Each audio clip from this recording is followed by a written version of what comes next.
On the first now, I'm satisfied with just a cottage below, a little silver and a little gold. But in that city where the ransom will shine, I want a gold one, that silver line. I've got a mansion just over the hilltop, in that bright land where we'll never grow old. And someday yonder we will never more wander, but walk on streets that are purest gold. Though often tempted, tormented and tested, and like the prophet, my pillow a stone.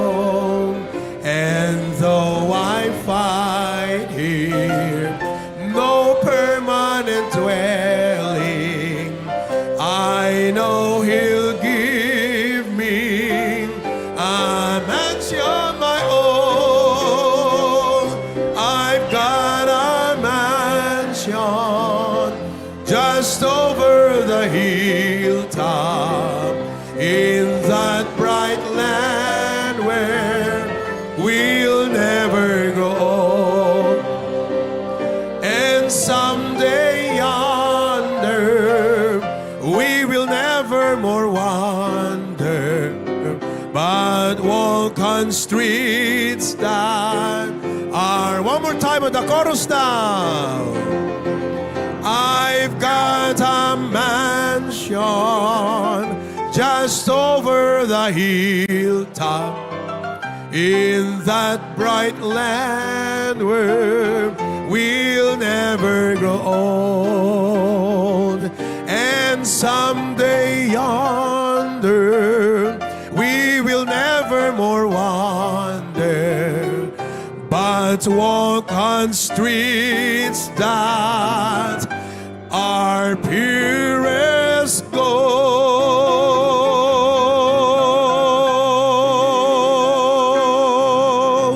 Amen. Praise God for that mansion. You may be seated. The opening choir by the HBBC choir, joint choir, will sing, "In My Heart There Rings a Melody." In my heart there rings a melody of love. This joyful melody speaks of the love of Christ who saved us and gave us a new life. Music is one way we express the deep joy and peace that comes from knowing Him. As the joint choir sings, may we all be reminded to carry that song of faith and love in our hearts each day.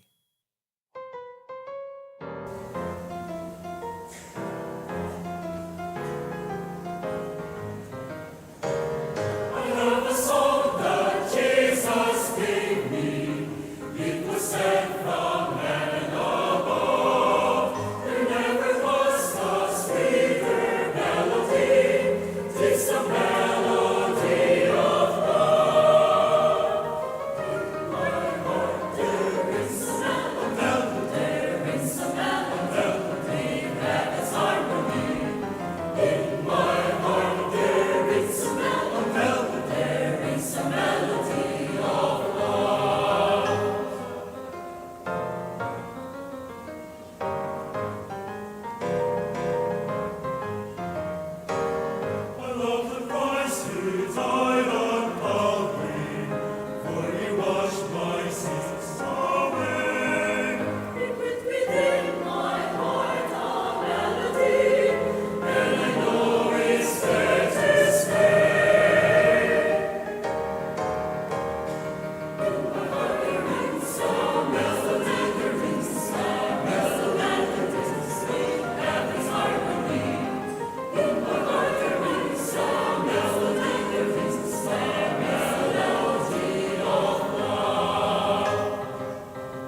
hope you feel like singing tonight. Amen.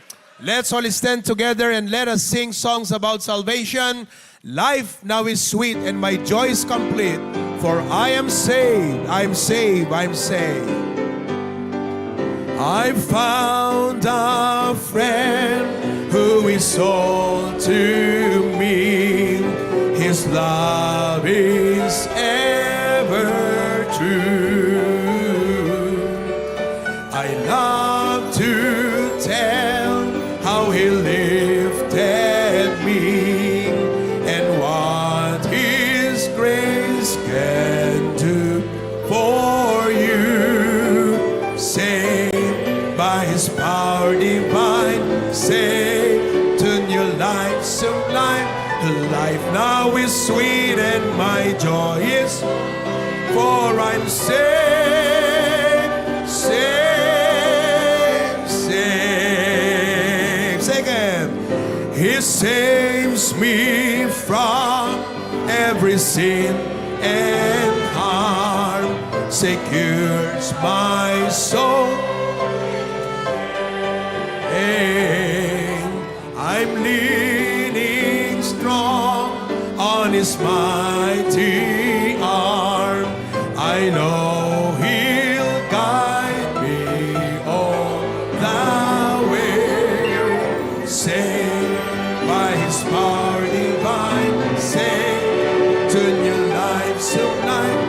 Life now is sweet and my joy is come, for I'm saved, saved, saved. Last verse.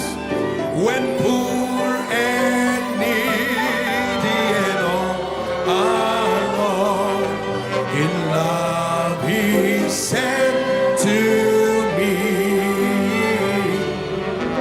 Come unto me, and I lead you home to live with me eternally. Saved by his power divine, saved to new life sublime. Life now is sweet and my joy is come, for I'm saved, saved, saved. Amen. How many of you know that song? He paid a debt he did not owe. I owe a debt I could not pay. Sino nakakalam ng awit na yon? Oh, you need to learn that song. Okay? Uwitin po natin yan, ha? There are many ways to sing this song, but we prefer to sing it this way. Alright? Saan na?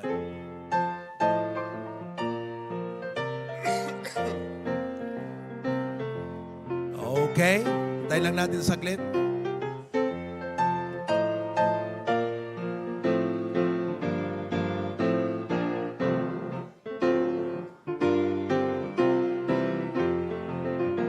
Okay na? All right. Go.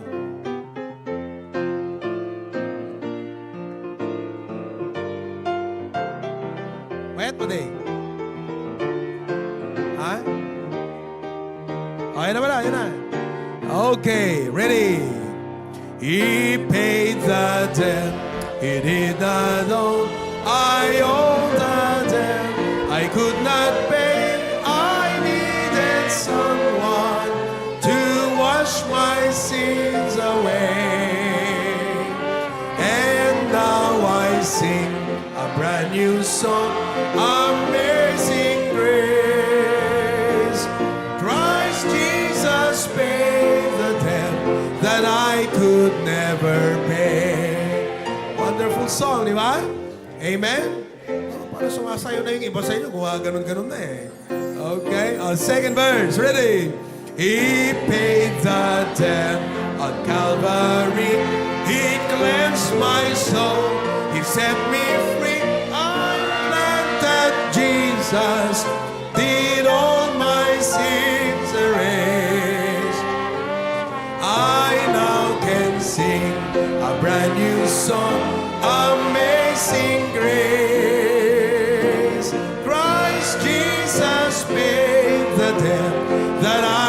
could never. Are you glad Jesus paid your debt? We owe a debt we could not pay.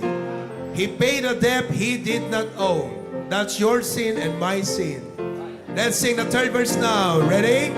One day is coming for me to live with Him eternally.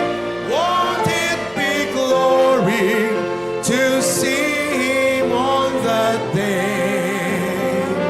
I then will sing a brand new song, Amazing Grace. Christ Jesus paid the debt that I could never pay. Maganda pong iuwi niyo po ang kanta na yan. Pagaganda. Amen? Let's sing it one more time. Okay? From the start tayo. Ready? First verse. He paid the debt He did not owe. I owe the debt I could not pay. I needed someone to wash my sins away. And now I sing a brand new song, Amazing Grace. Amen. Christ Jesus paid the debt that I could never pay. Savers, He paid the debt on Calvary. He cleansed my soul and set me free. I'm glad that Jesus did all my sins erase. I now can sing a brand new song, Amazing Grace. Christ Jesus paid the debt that I could never. One day is coming. One day is coming for me to live with Him eternally. Won't it be glory to see Him on that day? Amen. I then will sing a brand new song, Amazing Grace. Christ Jesus paid the debt that I could never pay. Christ Jesus. Christ Jesus paid the debt that I could never pay. All of God's people say, grabe, no? Grabing pagligtas ng Panginoon sa atin, mga kapatid. Wow. When we all get to heaven. Okay? When we all get to heaven. First verse. Sing the wondrous love of Jesus. Sing His mercy and His grace. In the mansions bright and blessed, He'll prepare for us a place. Oh, when we all get to heaven, what a day of rejoicing that will be. And when we all see Jesus, we'll sing and shout the victory. While we walk the pilgrim pathway, clouds will overspread the. But when troubling days are, not a shadow, not a sign, and when we all get to heaven, what a day of rejoicing that will be. And when we all see Jesus, we'll sing and shout the victory. Let us then be true and faithful, trusting, serving. Amen. Just one glimpse of Him in glory, who will the toils of life repair. When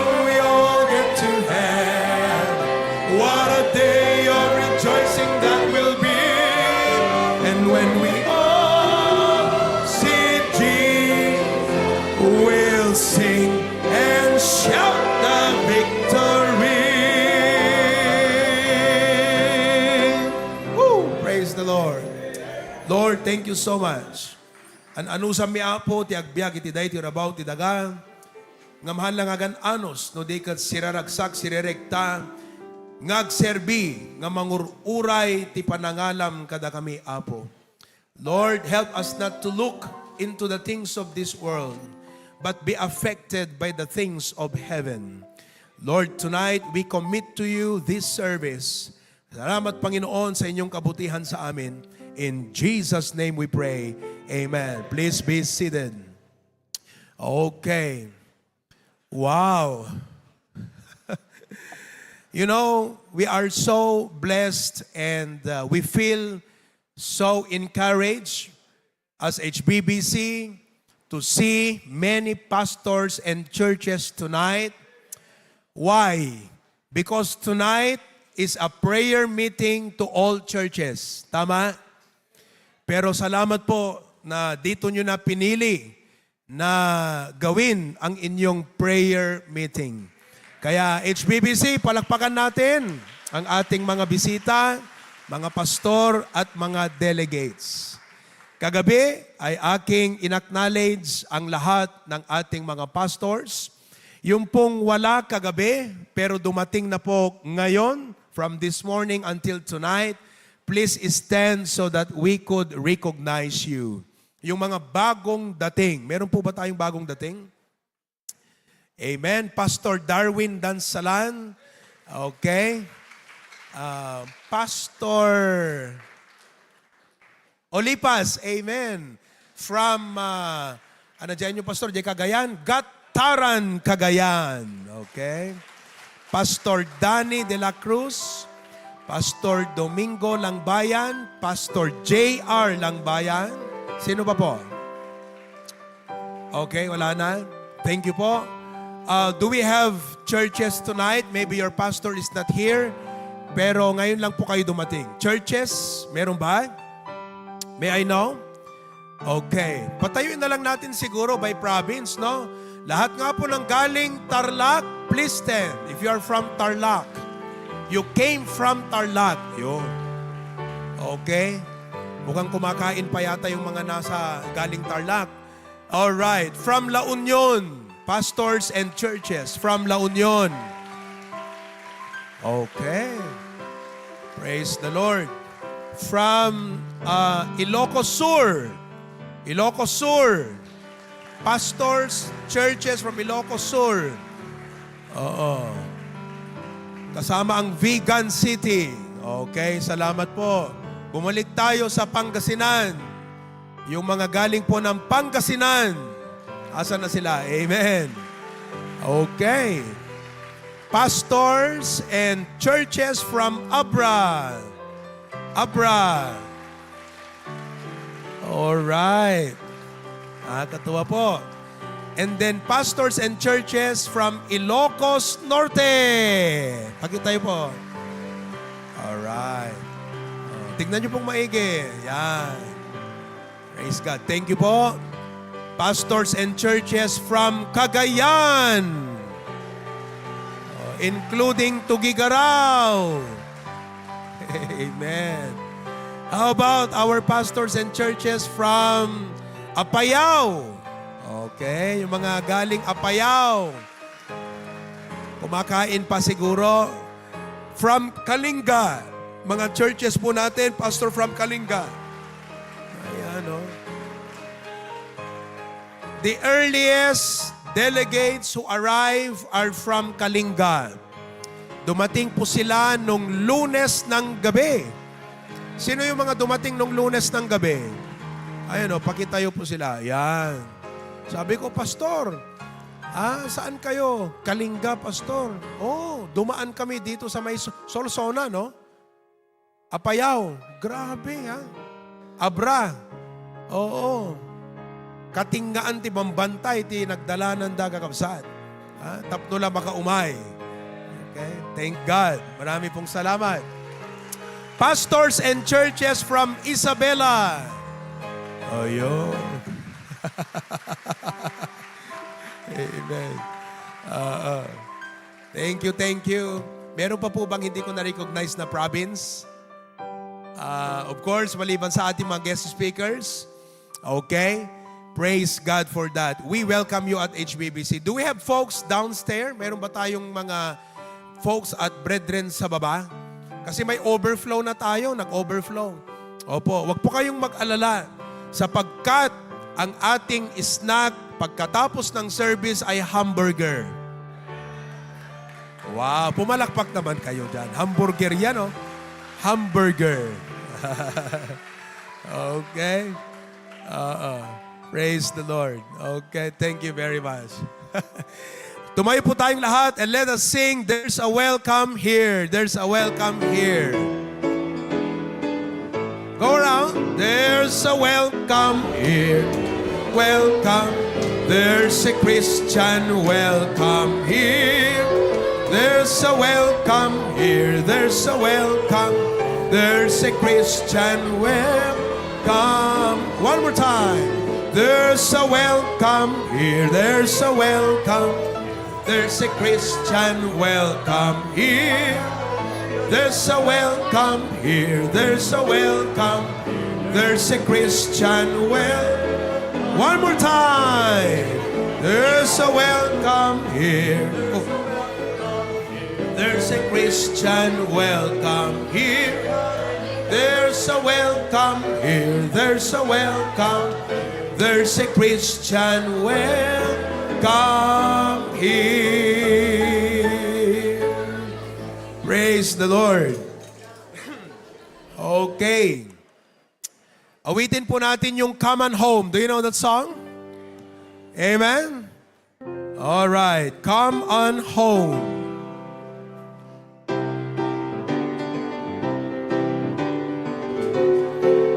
Okay. Learn it out. Ready? Sing. I want to worry when the cross gets too heavy. For I know that... Di ba mataas to? Okay lang? Sabi ko. Siraan ako na rito. Okay, one more time. I want to worry when the cross gets too heavy, for I know there is a reason to go on.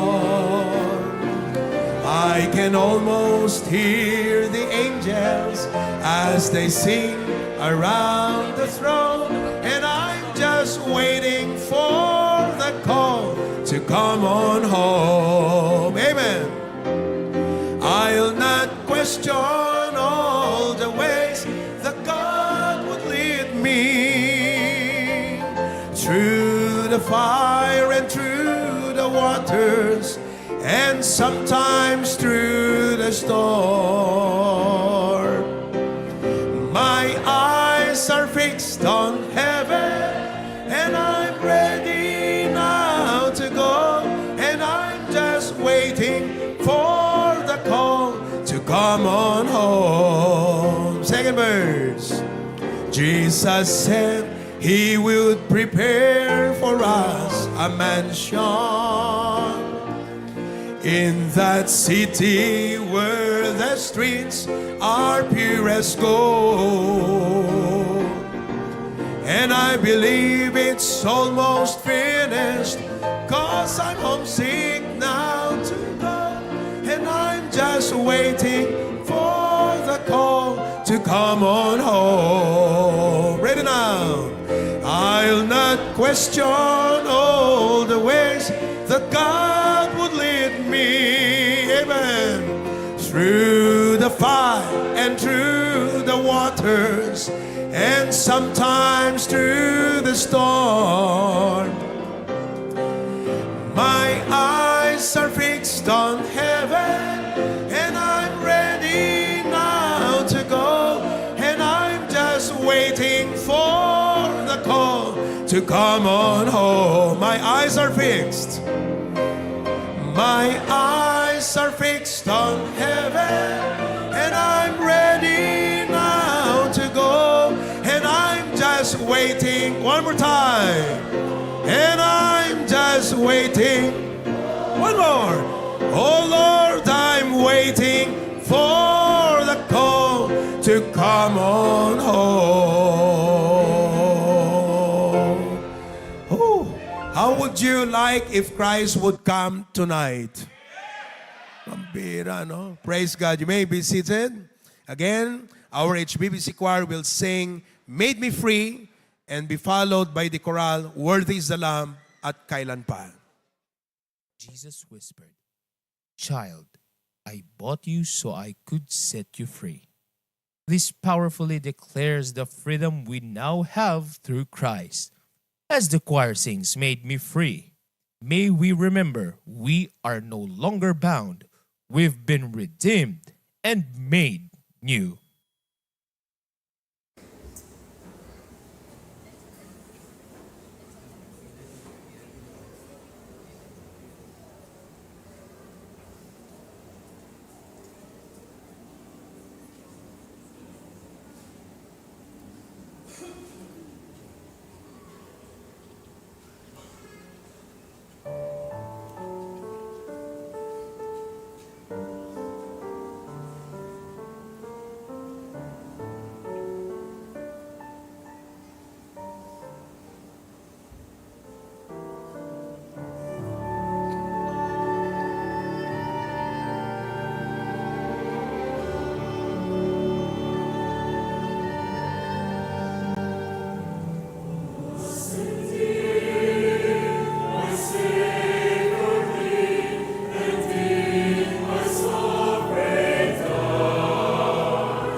Praise the Lord. Woo, thank you. Do we have that song, Thank God I Am Free? Thank God I am free, free, free from this world of sin. Sino po nakakalam ng awit na yun? Good evening po, Bishop. Washed in the blood of Jesus, born again. Hallelujah, I'm saved. Come on, everyone stand together. Let's sing that song. First verse now. For a long time I traveled down a long, lonely road. My heart was so heavy, in sin I sank low. Then I heard about Jesus. What a wonderful hour. I'm so glad that I found out He would bring me out in His saving power. Thank God I am free, free from this world of sin. I've been washed in the blood of Jesus. I've been born again. Amen.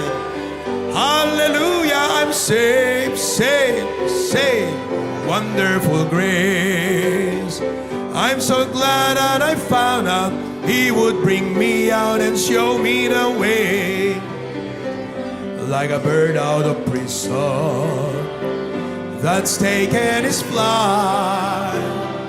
Like a blind man that God gave back his sight. Like the poor wretched beggar that's found fortune and fame. I'm so glad that I found out He would bring me out through His holy name. Everybody, thank God I am free, free, free from this world of sin. I've been washed in the blood of Jesus. I've been born again. Hallelujah, I'm saved, saved, saved by His wonderful grace. I'm so glad that I found out He would bring me out and show me the way. Amen. Be seated, please.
kailan pa ibibigay ang buhay mo't lakas sa Kanya na nagbigay sa iyo ng buhay na wagas.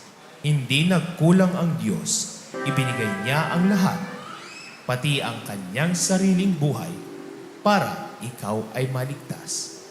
Kung siya ay nagmahal ng ganito kalalim, kailan mo naman siya lubos na pagsisilbihan?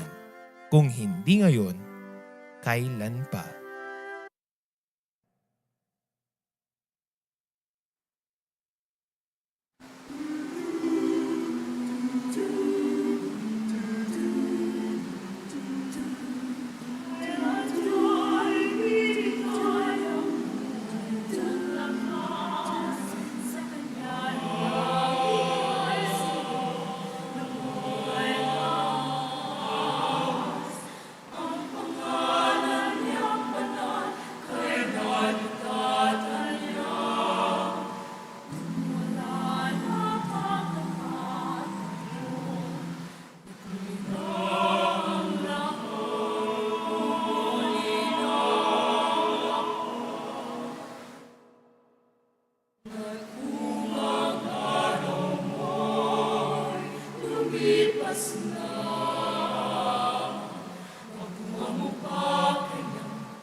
Praise God for that wonderful presentation and rendition of that song, Kailan Pa.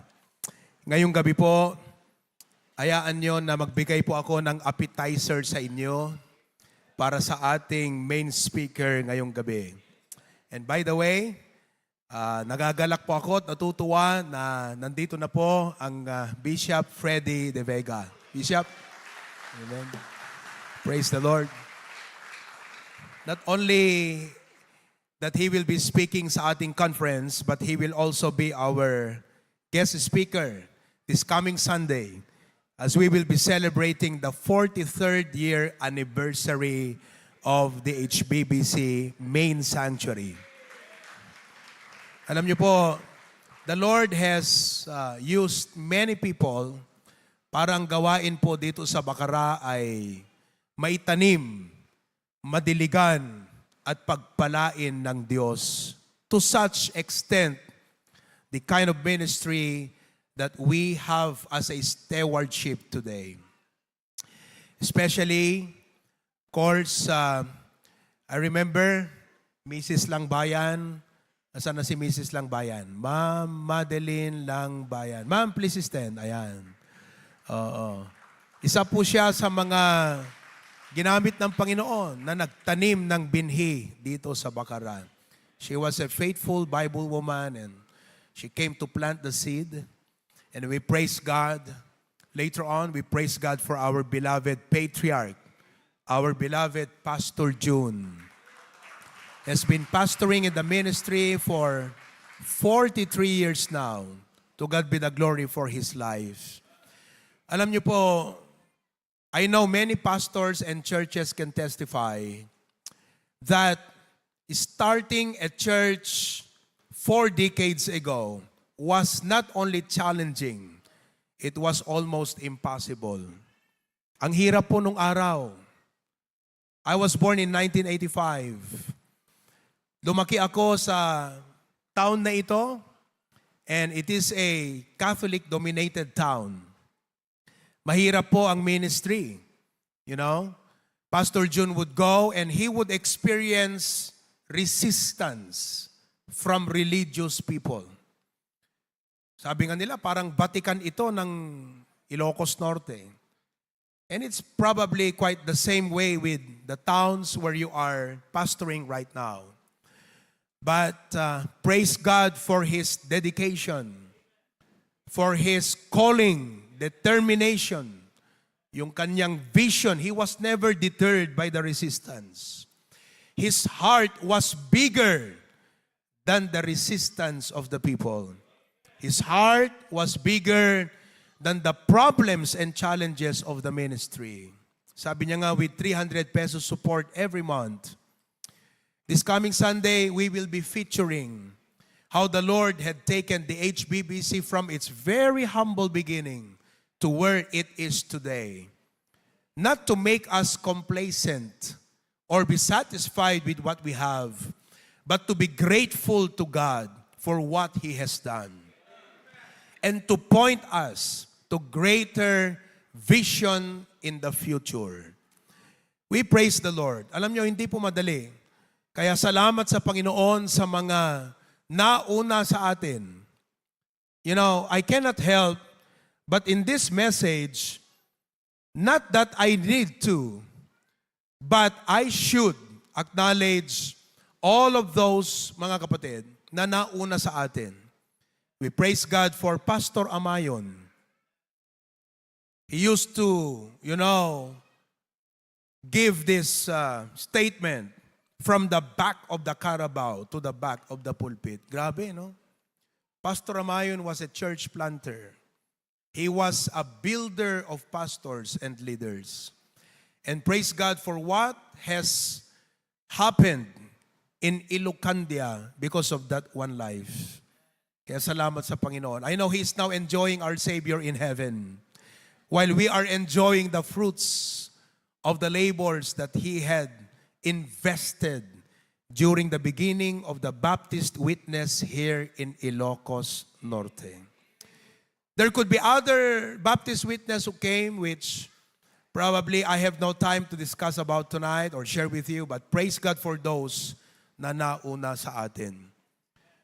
At napakalaki pong kahihiyan at insulto una sa Diyos na nagtawag sa kanila, tumawag sa kanila, at nag-equip, nag-enable sa kanila na gawin ang gawain dito for us to be passive, for us to stop now and be complacent with the ministry that they have, kumbaga, passed to us, passing the baton. That is why, moving forward, by the grace of God, if the Lord will tarry His coming in the next 40 years, or 50 years.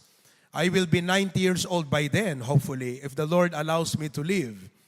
Kayo po, ilang taon na kaya kayo 50 years from now? Sino po sa inyo ang buhay pa kaya 50 years from now? Or 40 years from now? You know, I will be 80 years old by that time. But moving forward, I believe that God wants His churches to be thriving, not just surviving in Ilocos Norte. Not just in Ilocos Norte, but in Region 1, Region 2, in the entire province and regions, and even in our country. Kaya nasa atin po yan ngayon.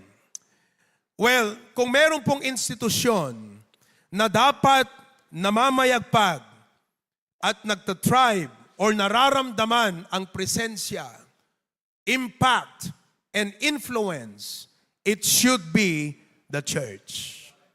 Not the government, not the schools, not the universities. Though I am not trying to devalue the worth and role and contribution of these institutions in our community. But God's plan for the world today is not through the schools, it's not through the government, it's through the church. In the ages, we are in what we learned and what we call today as the church age. Kaya kung meron pong dapat na nagtatribe sa mundong ito, it's the church of God, the people of God, that is you and me. I cannot imagine what the world would be like without the churches. Sabihin na natin walang government, pero pag may matitinong mga churches ng Panginoon, maayos pa rin ang ating community. And our civilization will still be preserved, given that there are matinong mga churches ng Panginoon. Malaking kawalan pag wala ang mga churches ng Panginoon. Now, tonight, I would like to speak to you on the subject entitled, What Our Churches Need to Thrive. Gusto niyo po ba ng inyong mga churches o ating mga churches ay nagtatribe? Ano ba yung tribe sa Tagalog? Nagmamaneho. Amen? Ay hindi, drive pala yun. Ha? Lumalago. Amen? Nagpaparami. Matatag. At may impluensya sa lahat ng branches of government, sa lahat ng mga institution. By the grace of God, may I just inject this a little bit. Hindi po ito sabihin para magyabang. For I know that even our pastors and all churches are doing your part and best to influence our communities. But by the grace of God, sa atin po rito sa HBBC, the Lord has opened doors and enabled us para makapagtayo ng mga pulpito sa mga iba't ibang mga government agencies. Kahapon, may mayor na nakausap ako doon sa Fort Ilocandia when I was having lunch with our speakers nung sinundo ko. Sabi ko, si Mayor ano to Nilapitan ko po siya. Sabi ko, Mayor, congratulations. Landslide ka sa town ninyo. Kilala niya rin ako. Oh yes, Pastor. Amen. Praise the Lord. Really, God has appointed you. Alam mo, sabi ko sa kanya, nanalo ka, hindi lang dahil mahal ka ng mga tao, pero nakita nila ang pagmamahal mo sa kanila. And they cannot help but vote for you. Oh, grabe. Sabi niya, salamat, Pastor, salamat. Sabi ko, Mayor, I have one request. Would you let me come and share Bible devotion during your flag ceremony? Ay, maganda yan, Pastor. Kahit every Monday, isang buwan. Praise the Lord. Dito po sa Pasukin, every first Monday of the month. You know, I remember during the anniversary of the church last year, Mayor was there, Mayor Aguinaldo. At nag-preach ako tungkol sa importance, the value of the Bible in the lives of men, in our families, and even in our community. You cannot ignore the Bible. That's what I said. Doon, nagpahaging ako sa kanya. Sabi ko, dapat meron tayo dito ang lahat ng mga namumuno at nagtatrabaho sa munisipyo ay nakakapakinig ng salita ng Diyos. Alam niyo po, that week, one of the konsehales, nag-initiate po siya doon sa kanilang meeting sa konseho to invite me at ginawa nilang ordinansa na every first Monday of the month, Pastor Provi will preach the Bible to the officials and employees of Pasukin, Ilocos Norte. Unti-unti, we are gaining grounds.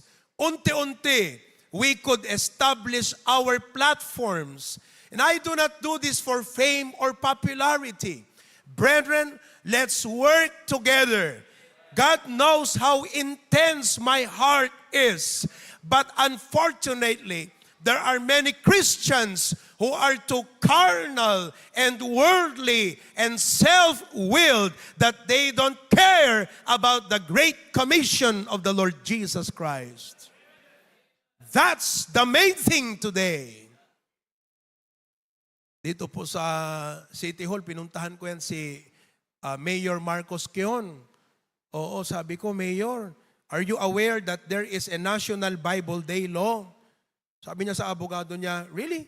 Yes, Mayor, sabi ng abogado. So what do you want to do, Pastor? Sabi niya, well, it's National Bible Day law. Dapat mag-share po ako ng Bible dyan. Praise the Lord, we were given an opportunity to speak in the City Hall before the mayor, some of the councilors, and all of the city officials. Not only we shared to them the Bible, but we proclaimed to them the central message of the Word of God, which is God's plan to save men. Pinuntahan natin ang DepEd superintendent. And I asked our education graduates and licensed teacher students here or teacher mga members, because sumulat kayo ng request at gumawa tayo ng module. So pinuntahan namin si superintendent. He's a lawyer. I forgot his name. Attorney. Anyone who knows? Yeah, basta siya, no? And we sat down. Pakilala ako sa kanya and I said, Sir, we are here to first of all share our intent to partner with you with one of your core values in your leadership. Kasi doon sa labas may 8 core values siya. Sabi ko, dito sa number 7, dito kami papasok. Kaya binigay ko sa kanya, sabi ko, ito po ang core value nyo, number 7, gusto namin kayong tulungan dyan. Paano naman? Sabi niya, ito po, tignan nyo itong aming mga modules. Dinignan niya. Sabi niya, wow, your lessons are great. Binasa po niya yung request letter. Sabi niya, you know what, Pastor? I like you. Because you are the only pastor who came to me to ask for request or to request from me before you go to school. Sapagkat yung iba, basta pumapasok ka lang sa mga eskwelahan. Siyempre, sabi ko naman, hindi naman po masama yun kasi kaibigan nila yung principal or leader doon. And you know, the principal maybe wanted the children to hear the word of God. Pero sabi niya, I like this. Inaprubahan po niya. Kaya lahat ng mga secondary schools, from Badok to Pagudpud, bukas para sa ating lahat. Hindi lang para sa amin. Ini-invite ko na po kayo para sa ating lahat. Maliban sa Lawag City at Batak City. Pero kung gusto nyo, hayaan natin na buksan ng Panginoon ang pagkakataon dyan. I mean, there are so many high school here. Thousands of students. Hindi natin po kayang i-reach out lahat yan ng iisang church. Amen po ba? Tulong-tulungan po tayo. That's what I'm saying. The Great Commission, you know, if there is one agency and institution that should be thriving today, it should be the churches of God. influencing all of these branches of government, schools, business establishments, professionals, villages, all people. Do you still believe that what the world needs is the Bible? Do you still believe that what the world needs is Jesus Christ? Let that burn in our hearts. Let that burn in our hearts.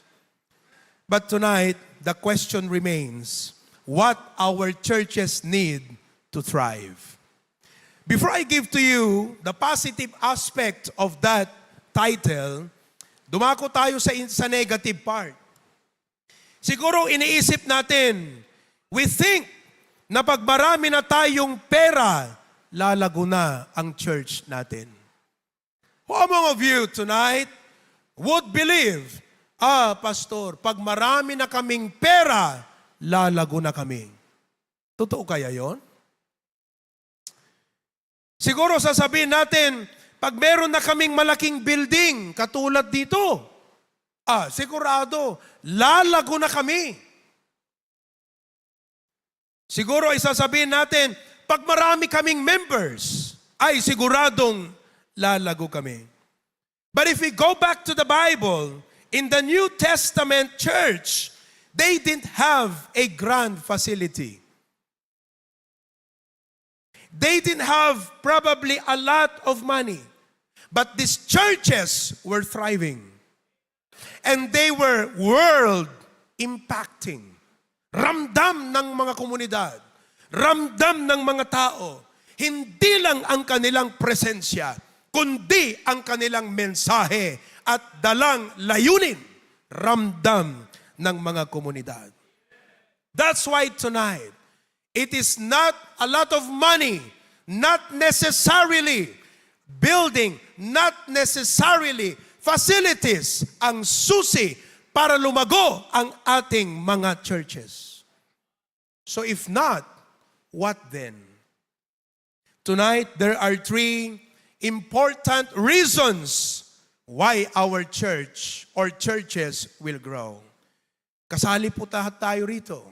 Ikaw man ay church sa isang second-class municipality or first-class or even fourth-class municipality. Maybe you're pastoring a church sa poblasyon o doon sa village, sa isang barangay o sitio o tabi ng dagat o tabi ng ilog o bundok, kahit saan man. Pag yan ay kalipunan ng mga mananampalataya at anak ng Diyos, pwede at dapat lumago. Pero ano ang susi ng paglago? Simple lang po ang aking outline. Number 1, the first key for our church to thrive is a faithful God. Kahit anong sipag natin, kung hindi ang Diyos ang magtatayo mismo at magpapala ng ating pinagpapaguran, hindi po ganap at totoong lalago ang ating mga gawain. By that, we could have some systematic ways of managing our churches. But let us never forget, all of those things are good. But we must still look up and say, God, bless the work of our hands. Remember that Paul planted, and we have those pastors called by God to plant the seed in Ilocandia. Masipag, naanep, nagaget, determinado, hanpulos nga nagat-atras. But they planted, but still, without God that gave the increase, wala pa rin po tayo ngayon. Praise God for those who planted. Our generation is now watering what they planted. At sabi ng Bible, neither he that planted, nor he that watereth, but God that gives the increase.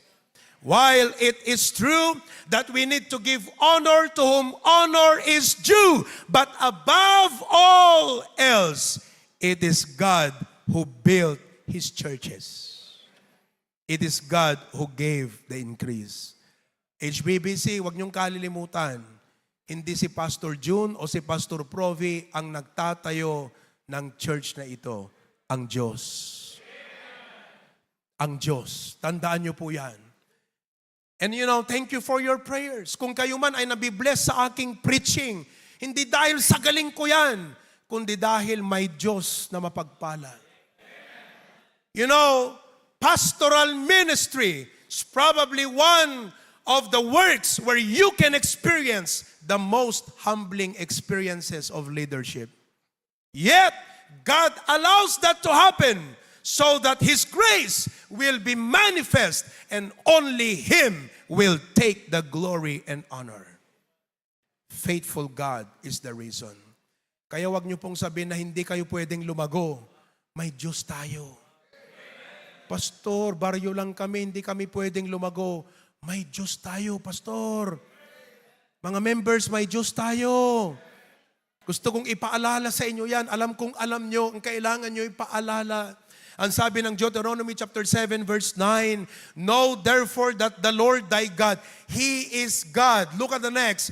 The faithful God. The word faithful is defined by the next phrase which says, which keepeth covenant and mercy. Yan po ang definisyon ng salitang faithful.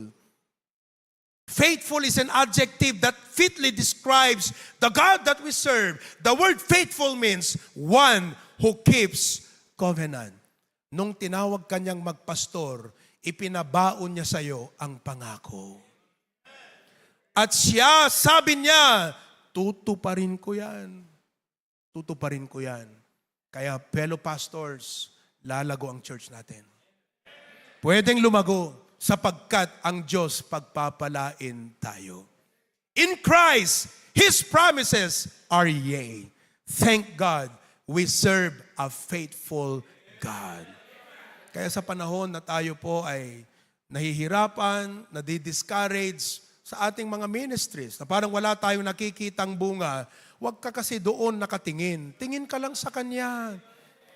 Plant but look unto Him. Water but look unto Him. Because it's not the plant that let itself grow. It is not the seed na lumalago sa sarili niya. It is God who gives the increase. Kada tanim, tingin ka lang sa Diyos. Hindi yung kada tanim, tingin ka sa ibang church. Laki na nila, kami maliit pa lang. Kaya po tayo nadidiscourage.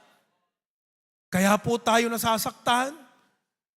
Imbes na sana tuwang-tuwa tayo sa building na binigay ng Diyos, nung nakita mo yung building ni Pastor Provi, pangit na tong building namin, di na ako masaya. Di naman masama na mangarap ka ng mas malaki pa, lumalago ang member, but be grateful for whatever God gave. But again, as we serve, as we plant and water and labor, look to God, the faithful God. Secondly, hindi po ako magtatagal dyan. Ang pangalawang dahilan at susi ng paglago ng ating mga churches ay walang iba kundi faithful pastors. Faithful pastor. Aba, given na ang Diyos po natin matapat. But again, hindi po pwedeng alisin that everything rises and falls on leadership. On that note, faithful pastors, kung bakit po maraming churches ang lumalago, sapagkat may mga pastor na matapat sa kanilang panawagan. Kung paano na ang katapatan ng Diyos ay with reference doon sa kanyang pangako, ang katapatan po nating pastor ay nakabase doon sa mga guideline ng kanyang pagtawag sa atin o yung kanyang instruction ng pagtawag sa atin. Ano ba? Saan ba tayo tinawag ng Diyos? Nung sinabi niya, tatawagin kitang magpastor, ano ba yung ipagagawa niya sa'yo? Doon ka lang susukatin ng Diyos ang katapatan mo. Hindi ka niya susukatin sa katapatan ng iba o success ng ibang pastor. Susukatin ka niya sa pagtawag niya sa iyo at sa akin. Tinawag tayo, Jeremiah chapter 3 verse 15, it says, and I will give you pastors according to mine heart, which shall feed you with knowledge.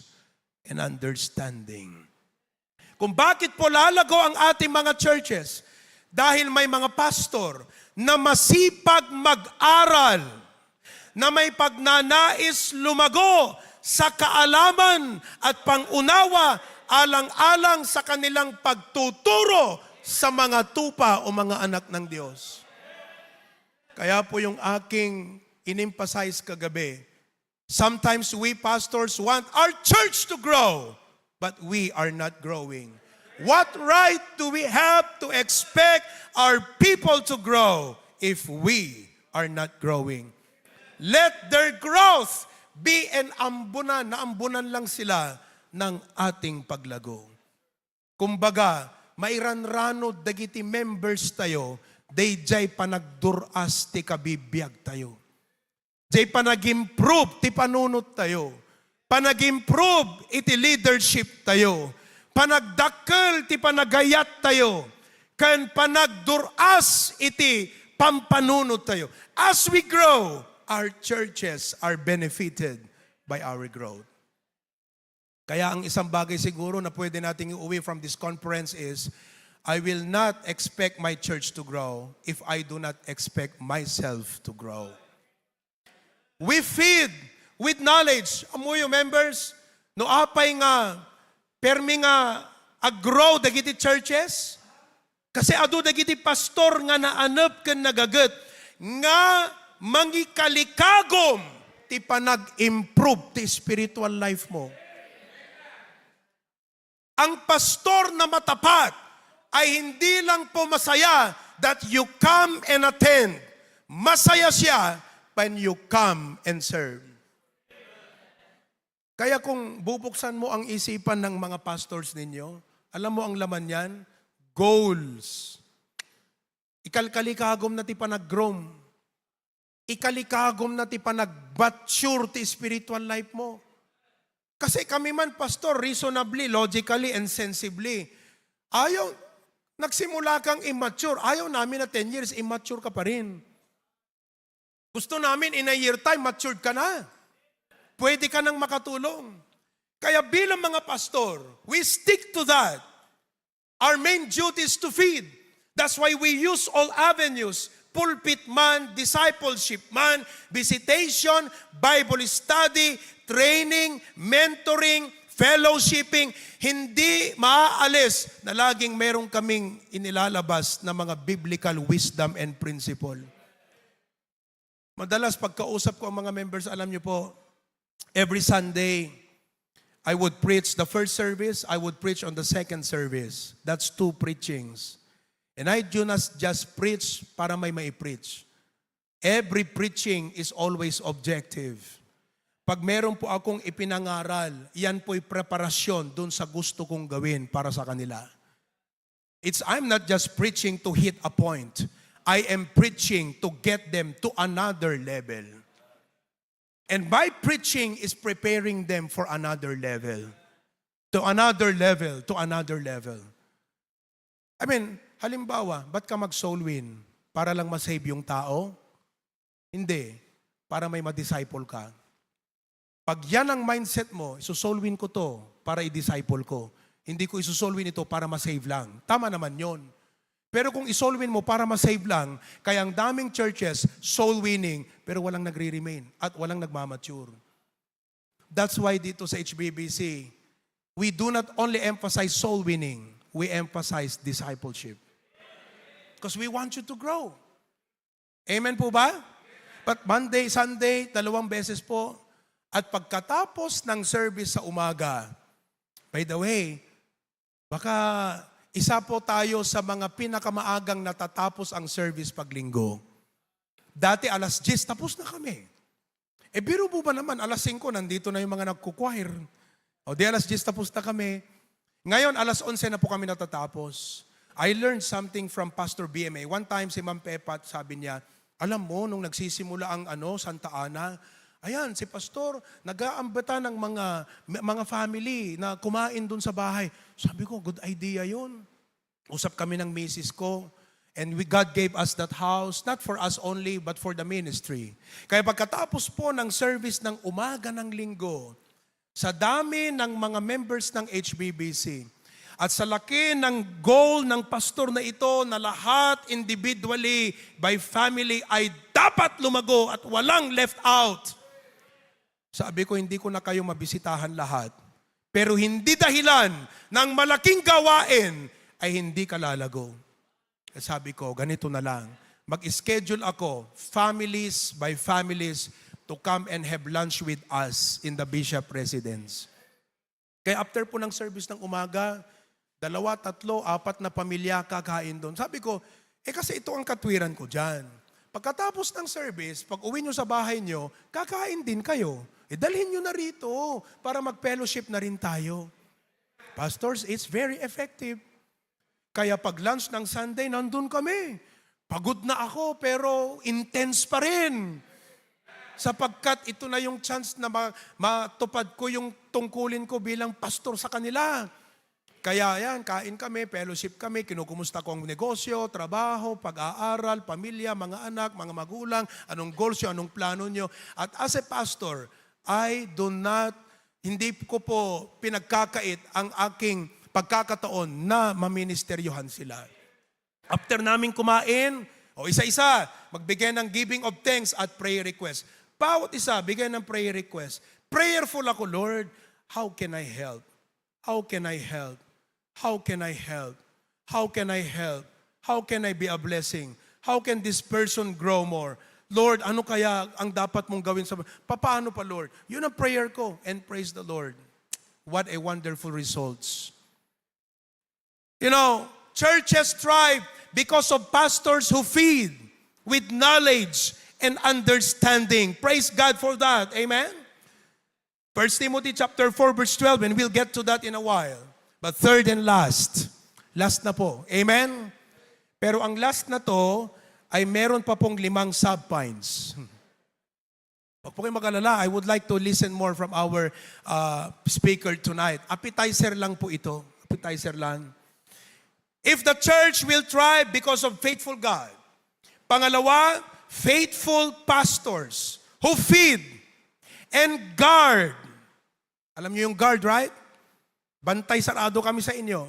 3, because of faithful members.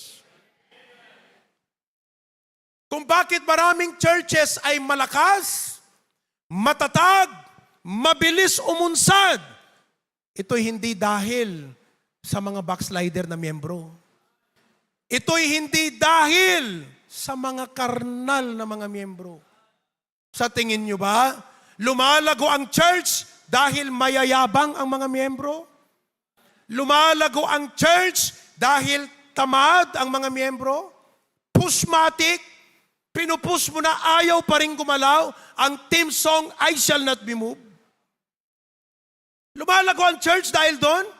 Merong ka bang pastor na maririnig at pag mag-pray, sabi niya, Lord, nagpapasalamat ako sa iyo. Sobrang galak ng puso ko sapagkat lahat ng miyembro ko puro sakit ng ulo. Thank you, Lord. Palagay ko wala naman siguro ano. Members, do you get the point here? Faithful ang Diyos. Faithful ang mga pastor niyo. Ikaw, faithful ka ba? Tanungin mo yung katabi mo, faithful ka ba? Gana, tanungin nyo, kahit ang mga nasa taas. Faithful ka ba?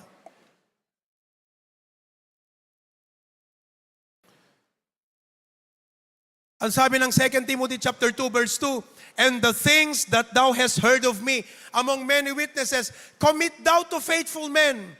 Kahit po may Timothy, kung wala siyang faithful men, hindi po tutuloy yung cycle na yun, oh.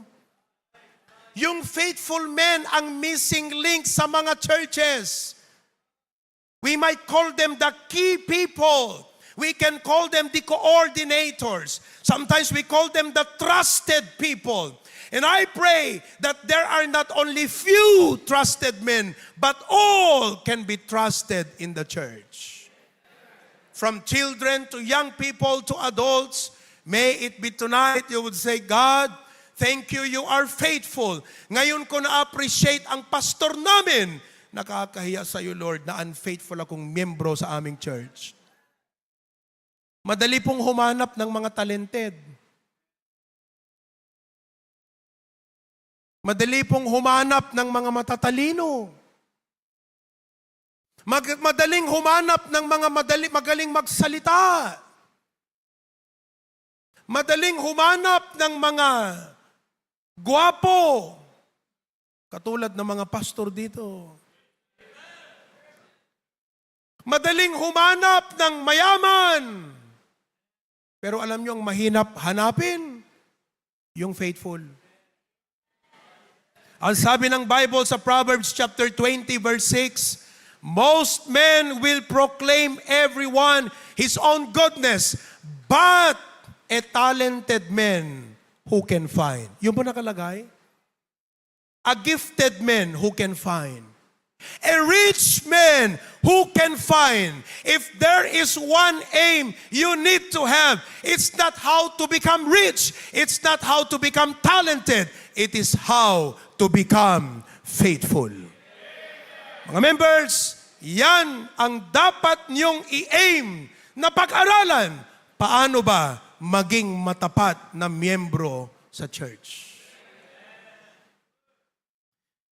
As I close, may I share with you the characteristics of a faithful church member. Ituloy ko po yan bukas ng gabi. Amen po. Kasi gusto kong makinig sa speaker natin. Kaya kung hindi kayo pupunta bukas ng gabi, hindi nyo po paririnig yan. May Facebook pastor, ipapakat ko. Maganda po itong topic na to. You can bring your members tomorrow night. Let them hear this. Characteristics of a faithful member. Panginoon, marami pong salamat. Purihin ang pangalan mo, Lord. Thank you for the privilege of being called sa ministry. Sa dinami-dami ng tao. Panginoon, it's not about us you have chosen. It's all about you. You're not an ordinary person. You're the King of Kings and Lord of Lords and God of gods. The Supreme One, the Sovereign God, the Creator and Savior. And you chose us. You called us. Kaya Panginoon, isang bagay po na tinawag mo kami. Pero ang response namin ay mahalaga. Lord, I pray that we will be faithful to what you want for us. Bless, Lord, the preaching that we will hear tonight. May it greatly stir our hearts to serve you more, not just more, but better and better. In Christ's name we pray. Everyone says, Amen and amen. Let's all stand together at awitin po natin, Jesus, use me. Sa totoo lang po, maraming paraan para kantahin tong. Mrs. Langbayan, hindi ko alam yung yung classic po na paraan pagkanta. Pero ito yung alam namin na pagkanta. So, si Ma'am Langbayan ay teacher namin sa hymnology for your information. Kaya kinokorek kami niyan pag may mali kami sa hymns. Alright. Dear Lord, I'll be a witness if you will help my weakness. I know that I'm not worthy, Lord, of you. By eyes of faith I see you on the cross of Calvary. Dear Lord, I cry, let me your servant be. Jesus, use me, oh Lord, don't. Surely there's a work that I can do. Even though it's humble, Lord, help my will to crumble. Though the cost be great, I'll work for you. He's the lily of the valley, the bright and morning star. He's the fairest of 10,000 to my soul. He's the beautiful rose of Sharon. He's all the world to me. But best of all, He is my coming King. Jesus, use me, oh Lord, don't refuse me. Surely there's a work that I can do. Even though it's humble, Lord, help my will to crumble. Though the cost be great. Last verse. Sing everybody now. I'll stand for thee, dear Jesus, though death may come my way. I'll spread the gospel to the fallen here. But if it be thy will, Lord, to go across the sea, Lord, help me to be willing to say yes. Jesus, use me, oh Lord, don't refuse me. Surely there's a work that I can do. Even though it's humble, Lord, help my will to crumble. Though the cost be great, I'll work for you. Mga kapatid, mga members, maliwanag ba yung preaching ngayong gabi? Apakasimple, no? Walang paligoy-ligoy. Direct to the point. Ang tanong, direct to the point. Will you be a faithful member? Direkta rin ang sagot. Will you be a faithful member? Balik kayo bukas ng gabi. Tuturuan ko kayo how to be a faithful member. You may be seated, please. Our kids choir will render the song, I'm Feeling Mighty Fine. Amen. I'm feeling mighty fine. I've got heaven on my mind. This joyful song reminds us that true happiness doesn't come from the world, but from walking closely with God. Even in hard times, we can have peace and gladness when our hearts are set on Him. Let's choose joy, keep our eyes on heaven, and live each day with a thankful heart.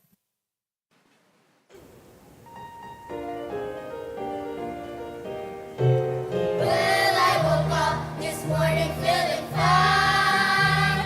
I woke up with heaven on my mind. I woke up with joy in my soul, 'cause I knew my Lord had control. Well, I knew I was walking in the light, 'cause I've been on my knees.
Amen. Grabe, no? Feeling mighty fine. Let's all stand together. Praise the Lord. Do we have that song, Somebody Touch Me? Ito yung mga kanta na paborito natin nung araw eh. Somebody touch me. Wala? Okay. Di palitan natin yan. Awitin po natin yung Jesus Use Me. Tapos na. Yung yun, naubusan ako ng kanta. Awitin nga natin yung yung kinompose natin, yung Salamat Aking Panginoon. Okay? There are some pastors who requested these lyrics at pwede ba daw awitin sa church? Go! Okay? Ready? Salamat aking Panginoon sa lahat ng iyong ipinagkaloob. Buhay ko'y sa iyo aking iaalay. Ika'y mahalin at buong pusong paglilingkuran. Kung aking isipin, sakripisyo mong dakila, buhay mo'y ibinigay, sa krus ika'y namatay, at nung ika'y tinanggap ko, ako'y iyong iniligtas. Salamat, salamat sa dakila mong pagmamahal. Salamat aking Panginoon sa lahat ng iyong ipinagkaloob. Buhay ko'y sa iyo aking iaalay. Ika'y mahalin at buong pusong paglilingkuran. Second verse. Sa aking paglalakbay, salita mo ang aking gabay. Pangako mo'y aking lakas sa lahat ng landas. At maging sa pagsubok, ako'y iyong pinapatibay. Salamat, salamat, tunay kang matapat. Salamat aking Panginoon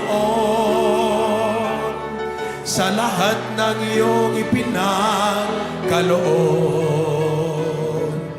Buhay ko'y sa iyo aking iaalay. Ika'y mahalin at buong pusong paglilingkuran. Salamat aking Panginoon. Amen. Sa lahat ng iyong ipinagkaloob. Buhay ko'y sa iyo aking iaalay. Ika'y mahalin at buong pusong paglilingkuran. Ika'y mahalin at buong pusong paglilingkuran. Thank you, Lord, for all of your blessings. Bless the choral as they sing tonight. In Jesus' name, amen. Please be seated.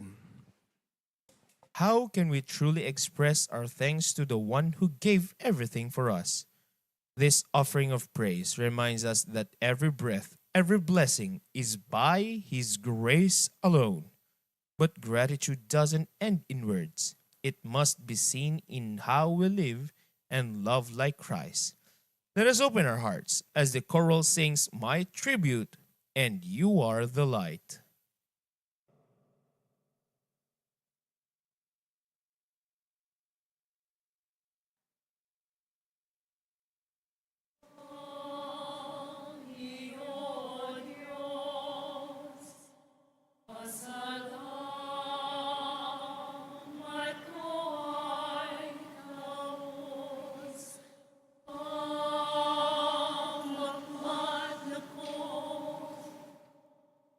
We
Garop ko no, datay langit itayo, kakabsat.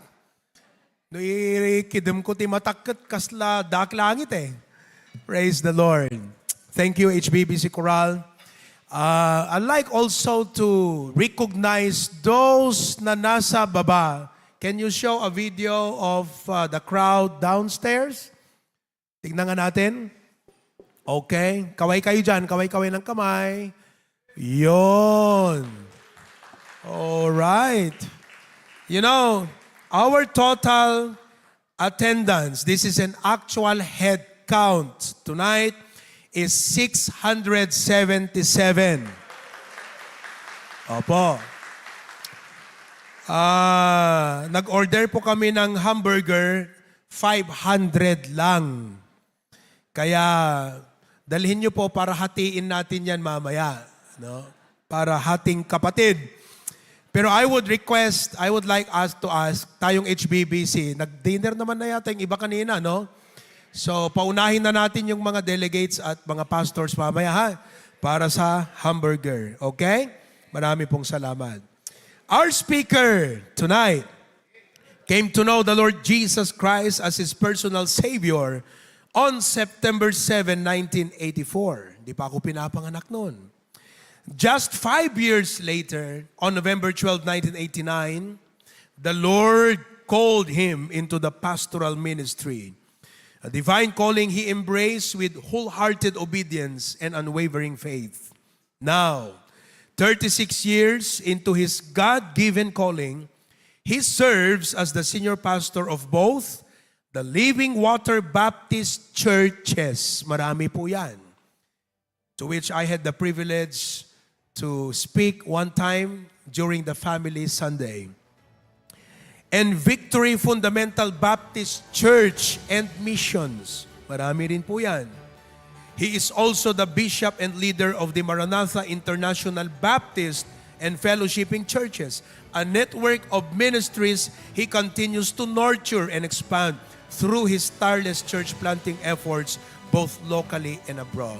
Bishop, thank you po for the privilege you gave to me one time to minister to the pastors and key people of this group.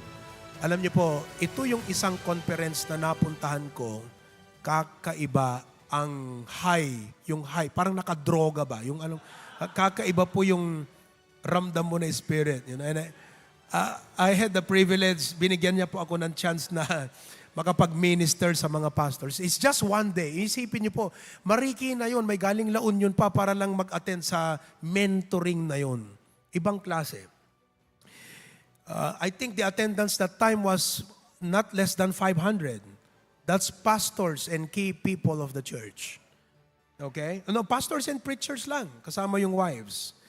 With the steadfast support of his devoted wife, Ma'am Marisa De Vega, and their faithful daughter, Sis Sofia, he continues to do the work of an evangelist, boldly proclaiming the word of God, standing firm in truth, and seeking to please no one but the Lord.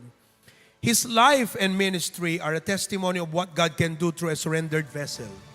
Faithful, fruitful, and focused on the Great Commission. Ladies and gentlemen, brothers and sisters, dear pastors, churches, let's stand tonight. Please join me in welcoming Evangelist Freddy De Vega, the senior pastor and bishop of Living Water Baptist Churches and Maranatha International Baptist Fellowship. Wow. Amen. What an introduction. Ano po? So, good evening everyone. Please be seated. Upo na po tayo. Pastor Proby, thank you so much. Of course, ating pong patriarchs, Pastor June, isa sa nakadagdag ng encouragement sa buhay ko po sa ministry, a motivator. No wonder kung bakit mayroon pong mabuti, masigasig na pastor ang church na ito. Knowing the parent of Pastor Proby is an encouragement. Kaya actually po, mixed feelings ako ngayong gabi.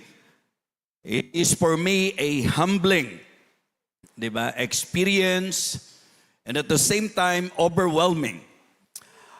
Isa po ako sa tagahanga ng ministeryong ito. I can say mula po sa patriarch, ganun din po sa pastor.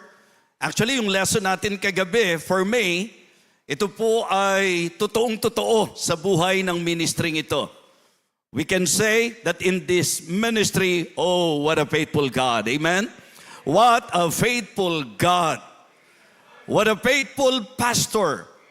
And what a faithful members. To host an event like this, hindi po ito easy, mga kapatid. I believe sa likod ng lahat ng ito, nandoon po yung matinding endeavor, sacrifices, prayers, at support. And I believe God is very happy to see that this ministry is really growing. Amen? So just keep it up, mga kapatiran, dito po sa HBBC. Sakay po kayo, napakagaling ng Panginoon, ng church na ito, ng pastor na inilagay po para pangunahan kayo. Walang reason para magpaiwan kayo. Sumakay po, kapatid. Amen. So I really praise the Lord for giving me this great opportunity and privilege na maging bahagi po ng ganitong klase ng event. It is my joy to see my friend pastors, yung mga kapwa natin manggagawa na kaisa ng tibok ng puso, yung pong vision for the ministry. And you know what? Sabi ko, when I talked to Pastor Proby, because nung na-mention po niya sa akin, when he mentioned to me about this strengthening conference, kasi ako po, tibok ng puso ko po ito. And in fact, nabanggit po niya na doon po sa leadership na pinagkatiwala ng Panginoon sa akin, wala pong ibang motibo ito kundi ang talagang maging kalakasan ng mga kapwa manggagawa. I am telling you, members of this church, if you will continue to encourage your pastor, kayo mismo magbebenepisyo spiritually. Amen? Ito po'y malaking benefits. If you will encourage your pastor, ito po'y malaking help para sa inyong spiritual life. So, tuloy-tuloy lang po tayo because we believe ang pinaglilingkuran natin ay ang Panginoon. So, kaya nung siya po'y nagtuturo kanina, for me, nakakabitin talaga. Ano po? Nakakabitin talaga. Sapagkat napakaganda kung mapapakinggan po natin yung pong punto ng katangian na magandang makita po natin yung characteristics ng mga faithful members. You know, sometimes it is very easy for a member of the church to claim na siya ay faithful only because uma-attend or masasabi nating nag-i-involve ng kanyang sarili para sa gawain. Pero alam niyo po, nung binigyan niya ng pansin yung definition ng faithfulness, pagka naging honest po tayo, sometimes bagsak po tayo roon. Kaya let us continue to open our hearts and then allow God to somehow fill us because I believe yun ang purpose at ang objective ng conference na ito. Mga kapatid, ayoko pong maging dahilan para medyo maging mataas ang pastor ng church na ito. Pero ayoko rin pong maging hadlang doon po sa motivation na magandang masabi po natin sa pastor ng church na ito. And let us pray for him because obviously, very obvious po yan that the Lord is using him mightily lalo na sa generation po natin ngayon. Just to have fellowship like this, mga pastors, graduate na dapat tayo doon sa mga kanya-kanya. Ito na po yung magandang time. It is now high time for us to realize that we need each other. Amen? We need each other. We cannot do the work alone. Kung malaki ka at mag-iisa ka, wala rin po yun. Kung maliit ka na, mag-iisa ka pa, lalo pong wala po yun. So kaya mas maganda, doon tayo sa idea, walang malaki, walang maliit, sapagkat tayo po ay kapwa kamanggagawa ng Panginoon. Amen? So again, thank you so much. At nais ko pong i-challenge ang bawat isa po sa atin sa unang mensahe na akin pong ibibigay o ibabahagi sa inyo. Let me request everyone, pakitaas nga po ang Bible. Yan pang isang maganda sa church na ito. Kahit na po nasa generation na tayo ng technology ngayon, Binibigyan nila ng emphasis ang importansya ng pagdadala ng Biblia. Amen? All right. Buksan po natin sa Numbers chapter 13. Let me request everyone to please open your Bible in the book of Numbers chapter 13. Babasahin ko po ang 2 talata na magiging emphasis po natin, magiging foundation po natin at basis para sa message po natin. But I believe you are all familiar dito po sa story na ito. Numbers chapter 13 please. Numbers chapter 13. Ayan, ang pulpito na ito para kay Pastor Proby lang talaga. Ano? Ito po yung hindi ko na kailangan mag-pray na itago ako ng Panginoon sapagkat nung tumayo ako dito kanina, nakatago na po kaagad ako. Ano? So, Numbers chapter 13. Dito ko nga ilalagay sa gilid. Ayan. Alright? Numbers chapter 13. Kung nakita na po, let me know by shouting amen. Wow, praise the Lord. Alright? Numbers chapter 13, verses 30 and 31. And Caleb stilled the people before Moses and said, "Let us go up at once and possess it," referring sa promised land, "for we are well able to overcome it." For the second time, let me request all of you to please read verse number 30. Everybody please begin. And Caleb stilled the people before Moses and said, "Let us go up at once and possess it, for we are well able to overcome it." Wow. Nakakalakas na statement. But listen, in verse number 31, isama na po natin ang verse number 32, "But the men that went up with him said, we be not able to go up against the people, for they are stronger than we. And they brought an evil report of the land which they had searched unto the children of Israel, saying, the land through which we have gone to search it is a land that eateth up the inhabitants thereof, and all the people that we saw in it are men of great stature." Let us pray. Our gracious, loving God, our Father in heaven, we thank you and praise you for this great opportunity to study, hear, and preach thy word. I pray, O Father, that you will continue to work in our midst. Thank you for the pastor of this church. Thank you for this church for hosting this conference, Heavenly Father. I pray that you will continue to bless them, to use them for the furtherance of the gospel, for your glory and for your honor, and to encourage the other believers and other co-laborers. I pray, O God, that you will use me tonight. Please empower me. Fill me with your Holy Spirit, O God. Alam mo po na kinikilala ko that without you, I can do nothing. Please, Lord, help me. And please use me as an instrument of your blessing. Bless your people, O Lord, I pray. For all of these things we ask, in Christ's most precious name, amen. Amen. You may now be seated. Well, I'm sure, katulad ng sinabi ko, familiar sa inyo yung storya. Ito po yung time na kung saan sa kasaysayan po o sa kalooban ng Panginoon about the will and the plan of God for His people.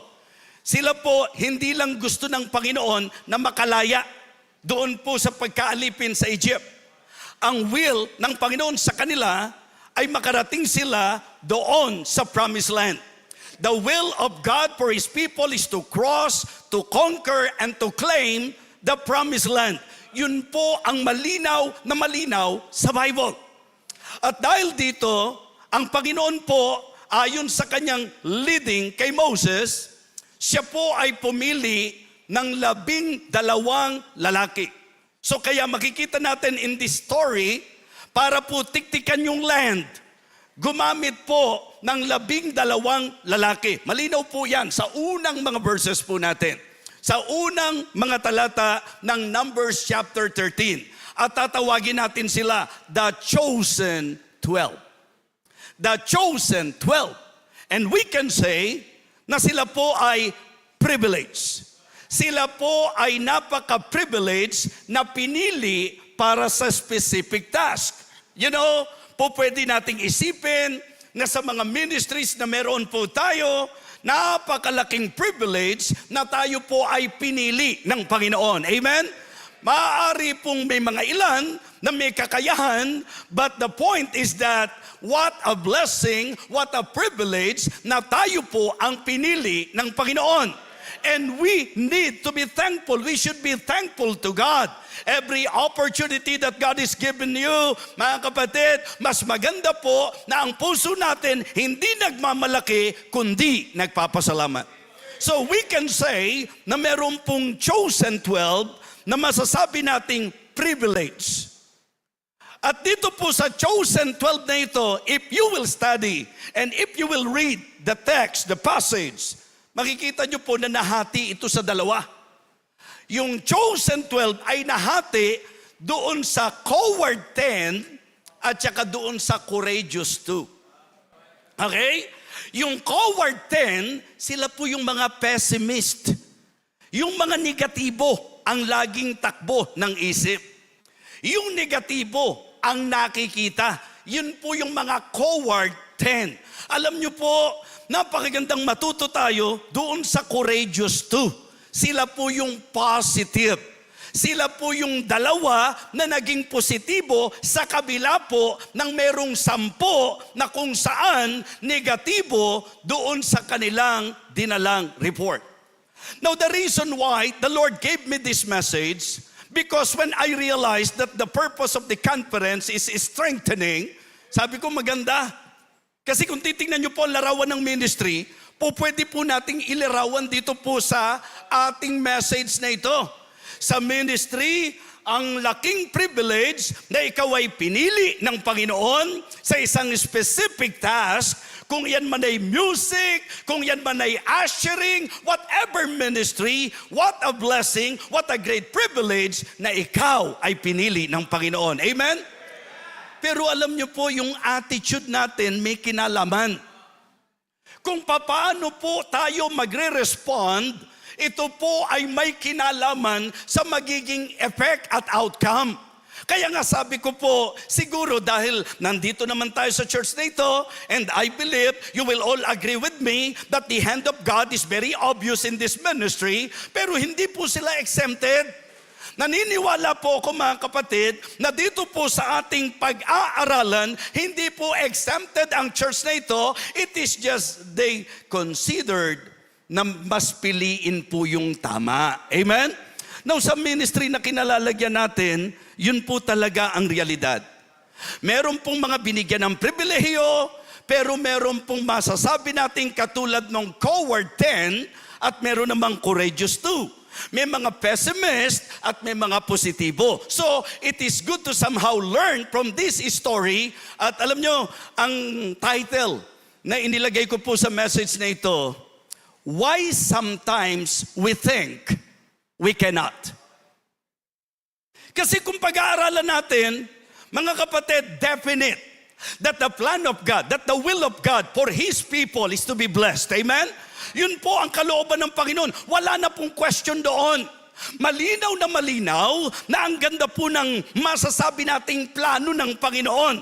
Mga kapatid, as you listen, magandang maintindihan po natin na ang ministry na kinabibilangan natin, hindi natin ministry ito. Ministry ito ng Panginoon. At kung ang pag-uusapan ministry natin, huwag mong gawin yung plano mo, huwag mong gawin yung diskarte mo. Kung naniniwala ka na ang church o ministry na kinabibilangan mo ay God's ministry, ang i-accomplish natin dyan, not your will, not your plan, not your diskarte, kundi kung ano ang plano ng Diyos sa kanyang ministry. Yun ang reason kung bakit hindi ka dapat nagpapa-apekto doon sa mga nakikita mo sa paligid. Yun po ang reason kung bakit di ka nakikipagpaligsahan. Kasi ang goal mo, ang objective mo, hindi mas maging magaling sa iba.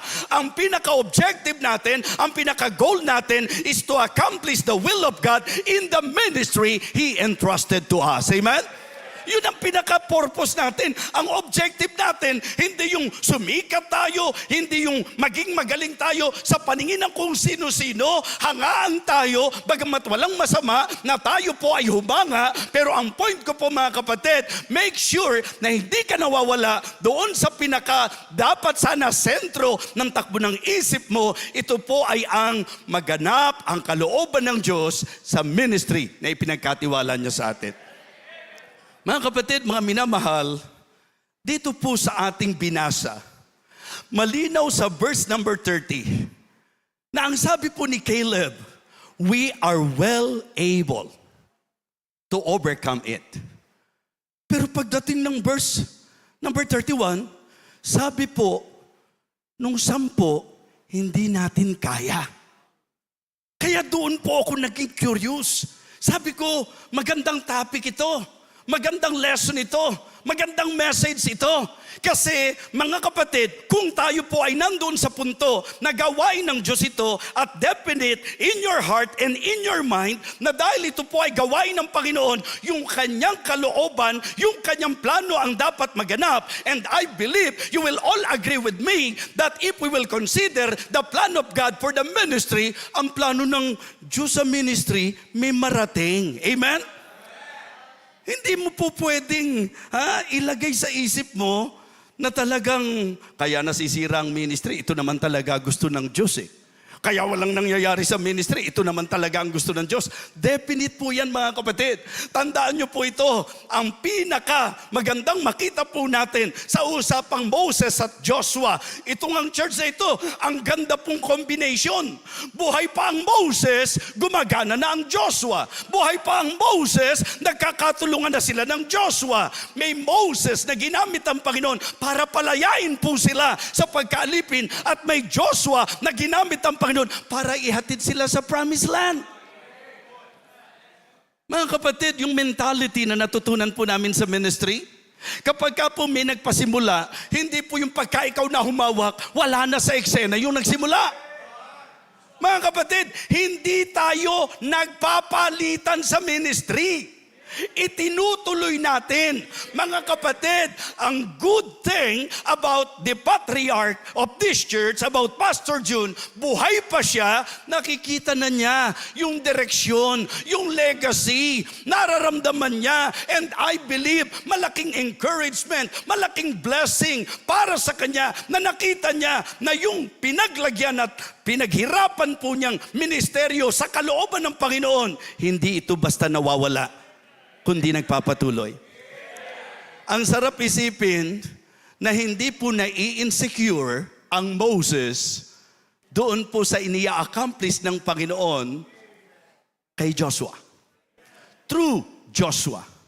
Ang sarap din pong maramdaman na yung Joshua na ginagamit man ng Panginoon, hindi nakakalimot na may Moses na nagpasimula, na may Moses na nag-train, may Moses na nag-mold, may Moses na nagpakahirap. Yan po ang dapat maging takbo ng ministeryo natin sapagkat yan po ang masasabi nating programa ng Diyos. Hindi naman po pwede na pag ginawakan mo ang ministry, nahandong ka na sa kalagayang napakatanda mo na, wala ka ng kakayahan, pipilitin mo pang yakapin, samantalang ang napagandang order, and the things that thou hast learned of me among many witnesses, the same commit thou to faithful men who shall be able to teach others also. Hindi po disadvantage na yung sinimulan mo, pinagpatuloy ng iba. Advantage po yan. Amen? Kaya sabi ko, siguro ganun ang magandang maging takbo. Sabi ko kay Pastor Jojo, kasi nakikita ko po yung how the Lord is working in the ministry na ipinagkatiwala sa Kanya. Pero naniniwala po ako na talagang napakaganda kung buhay ka pa. Nakikita mo na yung direksyon. Alam mo na kung ano po yung po pwedeng mai-accomplish sapagkat hindi ka mawawala na pagka nawala ka, tapos na ang lahat. Hindi ba? Sa usapan po ng leadership, ang husay ng leadership, hindi po ito yung ang galing, di ba? Talagang malago, habang nandyan ka, at pag nawala ka, patay ang gawain. Ang magandang leadership, yung wala ka na, nagpapatuloy pa rin ang gawain. Mga kapatid, mga minamahal, Just try to imagine itong tagpo na ito. Ilagay niyo yung sarili niyo na kayo po yung nakakarinig sa kanila. Di ba?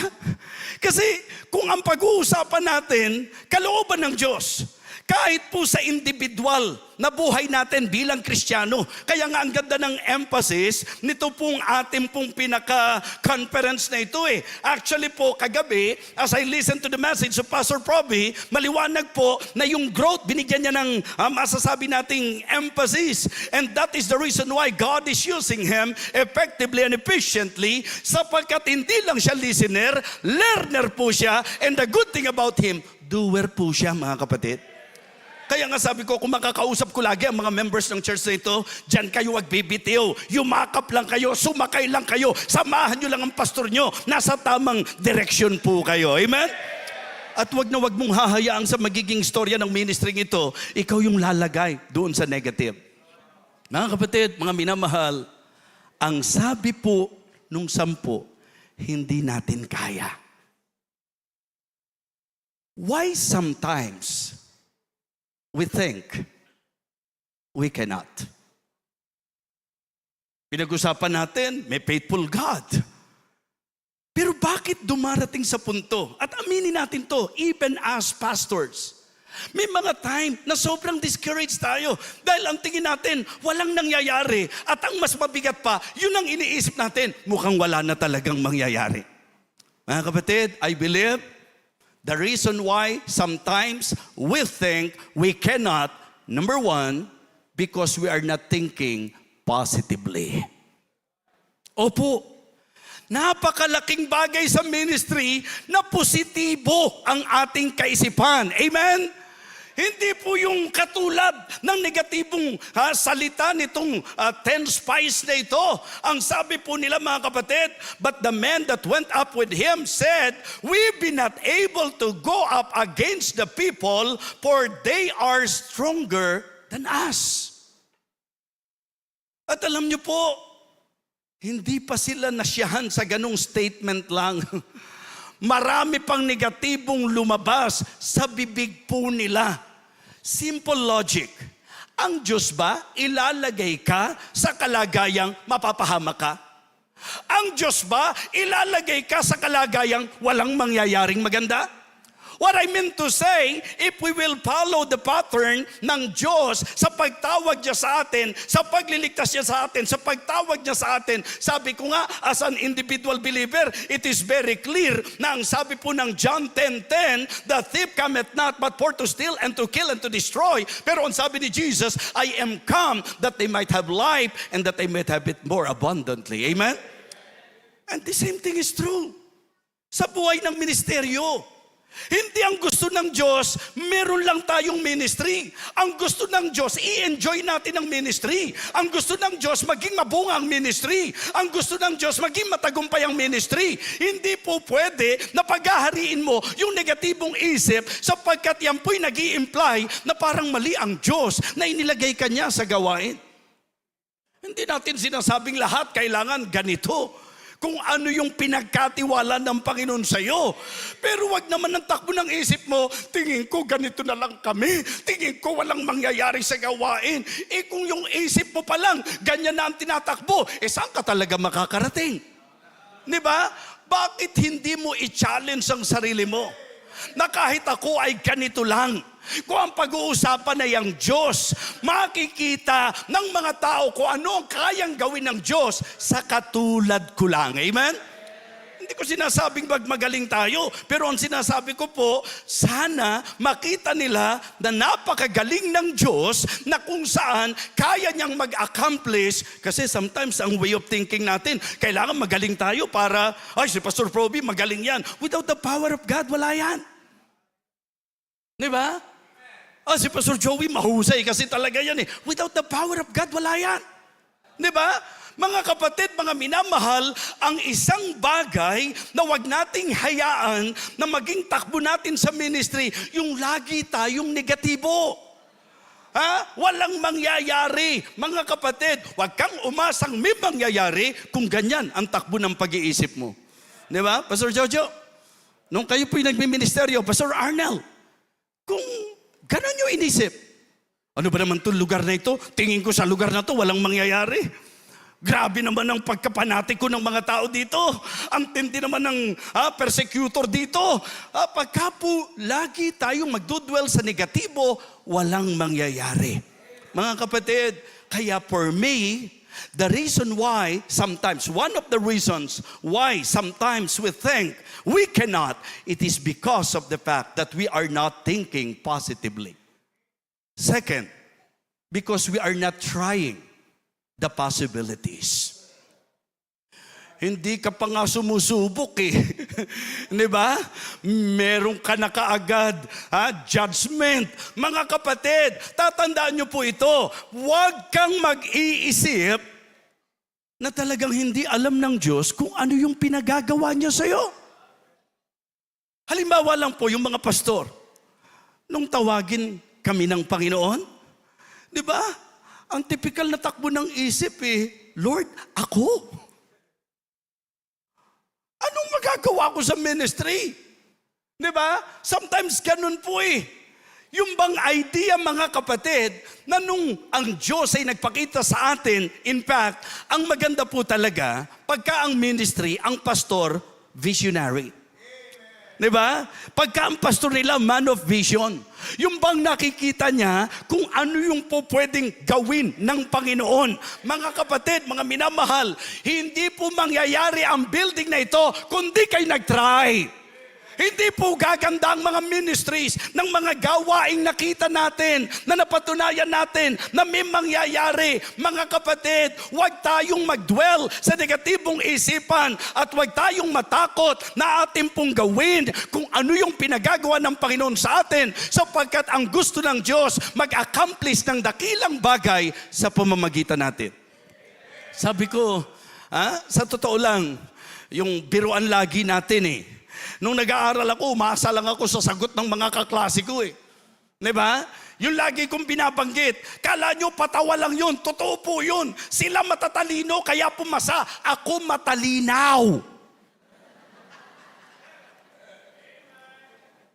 Sila po talagang isip ang ginagamit para pumasa, ako mata.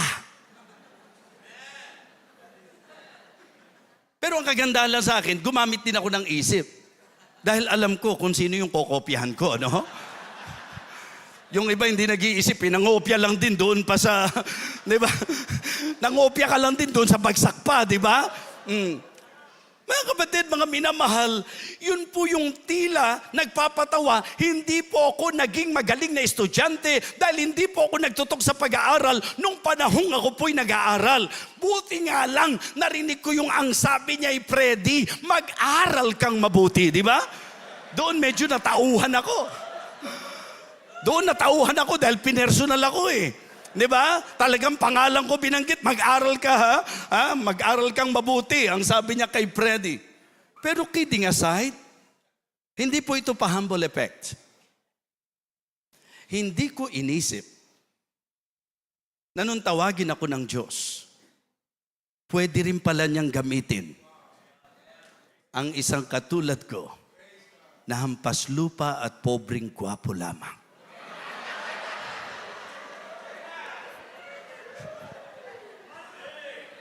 Hindi ko po ma-imagine yun. Di ba? Yung haharap ka sa maraming tao, yung mangangatok ka ng mga bahay-bahay, yung mag-handle ka ng mga Bible study group. Mga kapatid, sabi ko nga, ang kagandahan lang talaga, pagka Kristiyano ka, ang hahamon sa'yo salita ng Diyos Di ba? So tandaan po natin yan. Nung na-realize ko na ang sabi that God had chosen the foolish things of this world to confound the wise, hindi naman ang ibig sabihin nito yung mga hindi pumapasa. Ibig sabihin, yung mga hindi nagmamarunong sa sanglibutang ito. Blessing pala na tiningnan ko na sa usapang tawag ng Diyos, hindi nakasentro sa kung ano kaya ko. Hindi nakasentro sa kung ano magagawa ko. Nakasentro sa kung ano ang pwedeng gawin ng Diyos sa buhay ko. Kaya kahit gaano kababa ang tingin mo sa sarili mo, basta tiningnan mong mataas ang Diyos, kaya kang gamitin ng Panginoon.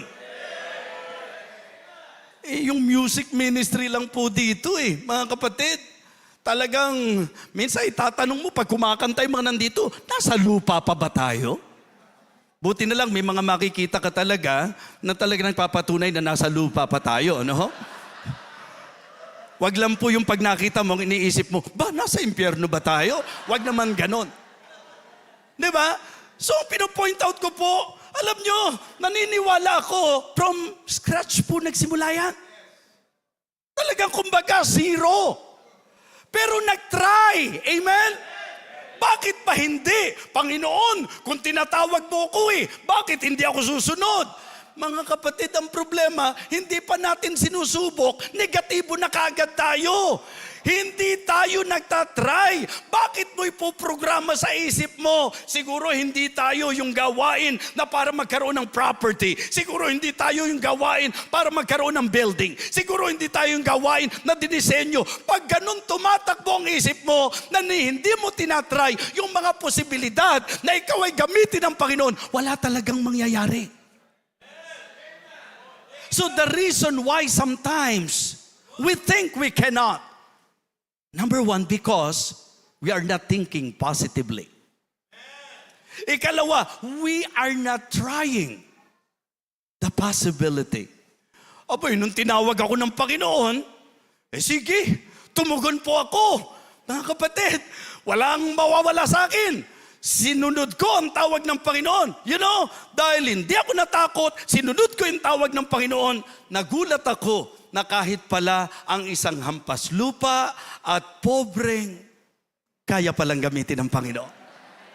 Baka parusahan na ako pag inulit ko pa ng pangalawa. Ano ho? Sasabihin ng iba, walang katibayan. Ano ho? Diba?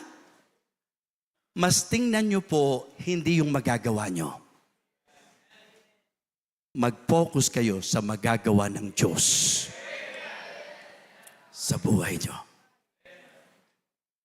Ito pong pangatlo, ang pinakamabigat na kaso. Why sometimes we think we cannot? What is number one? Because we are not thinking positively. Number two, because we are not trying the possibilities. Number three, the reason why sometimes we think we cannot, because we are not trusting the proven one. Pag-aralan at balikan natin ang Israelita.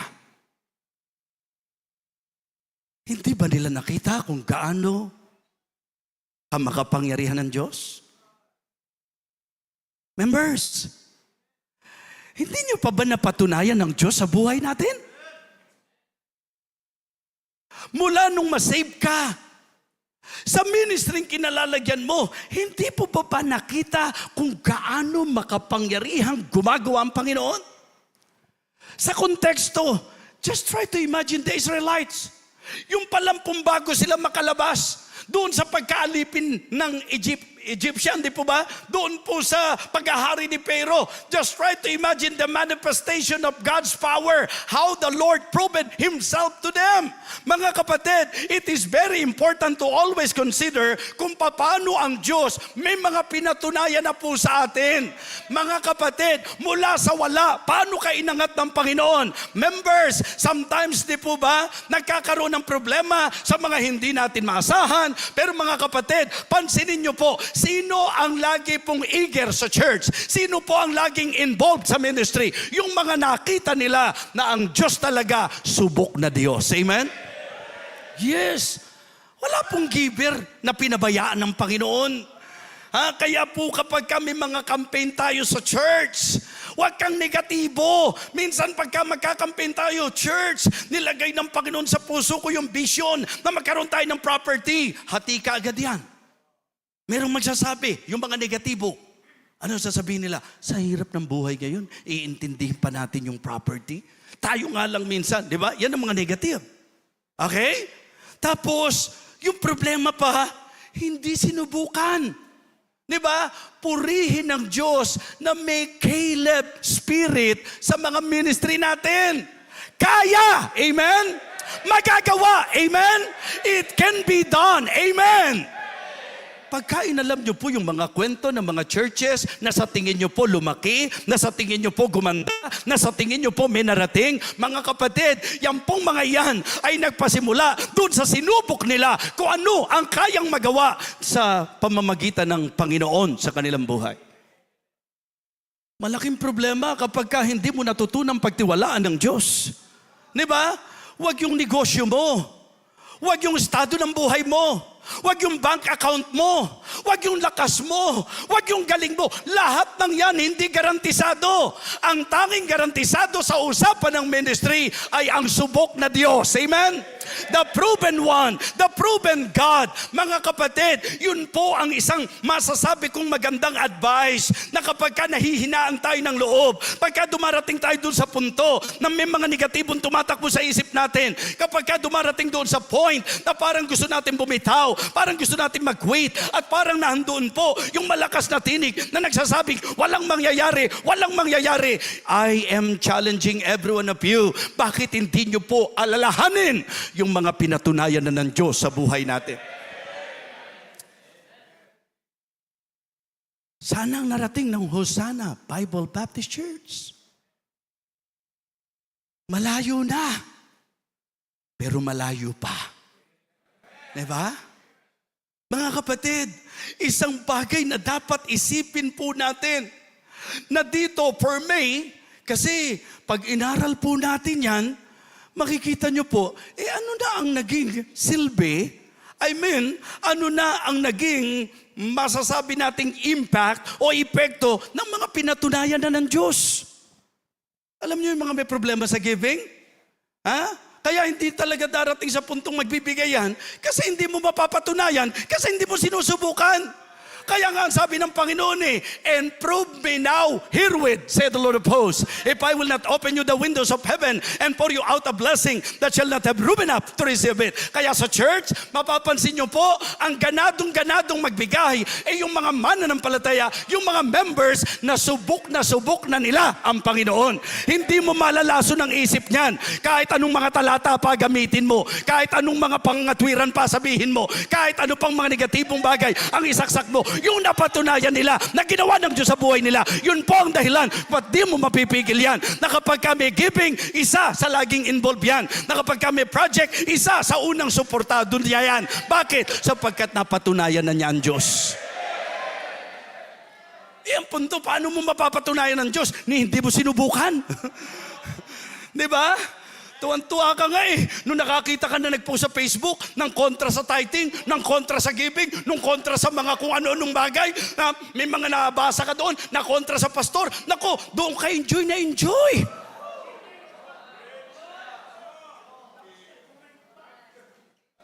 Kasi lagi kong sinasabi, pagka ang Kristiyano positibo sa Diyos, maniwala kayo, kahit anong giving sa Bible, hindi niya ko questionin.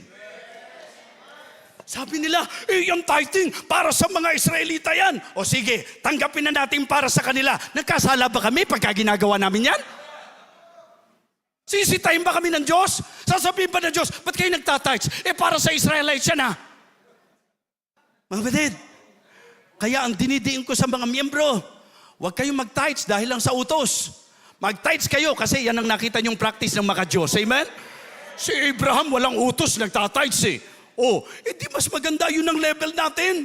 Na para tayong si Abraham, na dahil maka-Diyos tayo, hindi na natin problema yung utos. Sila, ang laki ng problema nila sa utos. Opo, minsan nga, pagka binigyan mo ng pagkakataon yung mga miyembro, kasi naman ang pastor natin, ang dami-daming mga utos. Samantalang ang Diyos, 10 utos lang binigay. Ang pastor natin, napakaraming utos.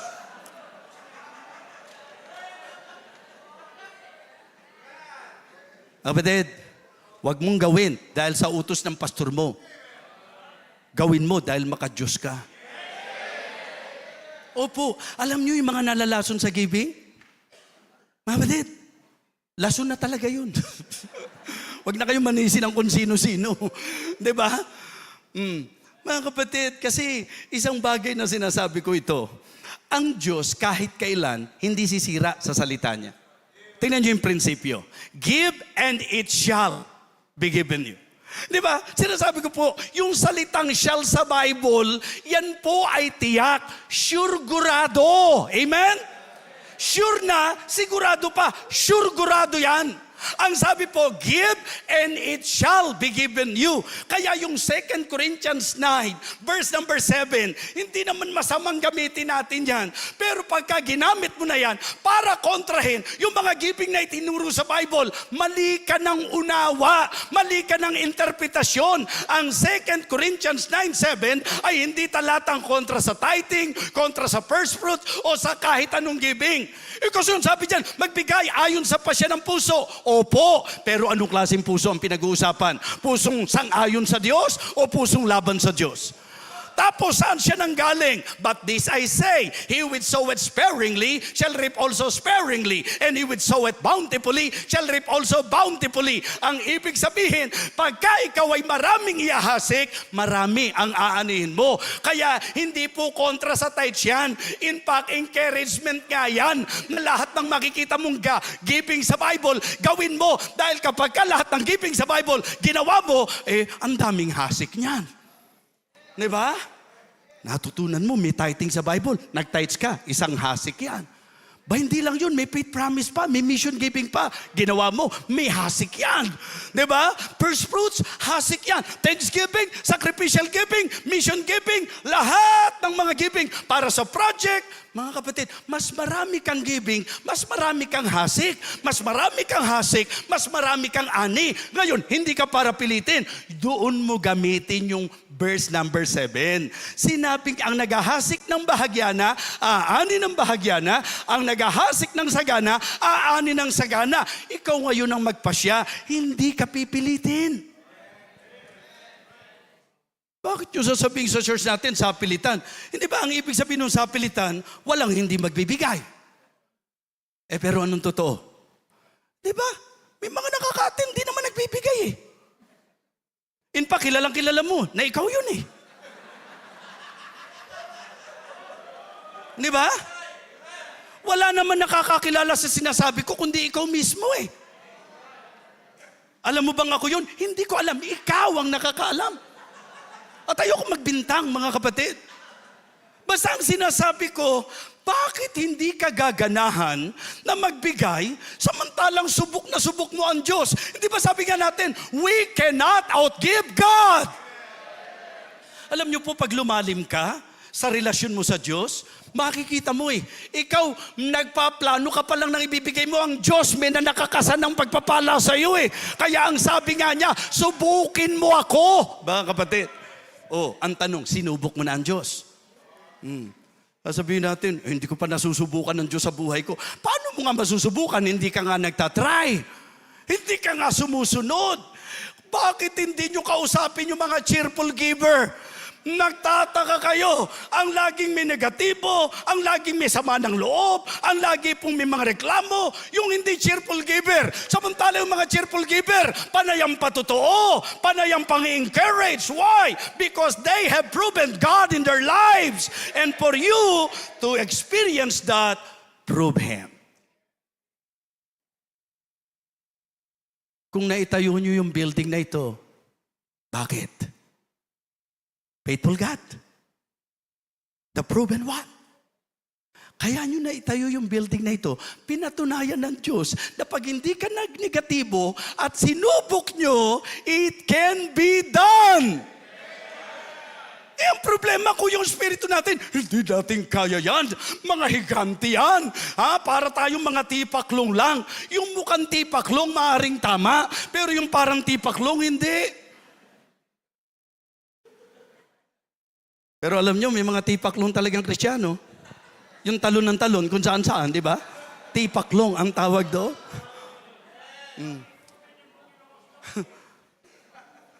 Kala nyo ba, tapos na yung message sa tatlo na yon? Hindi.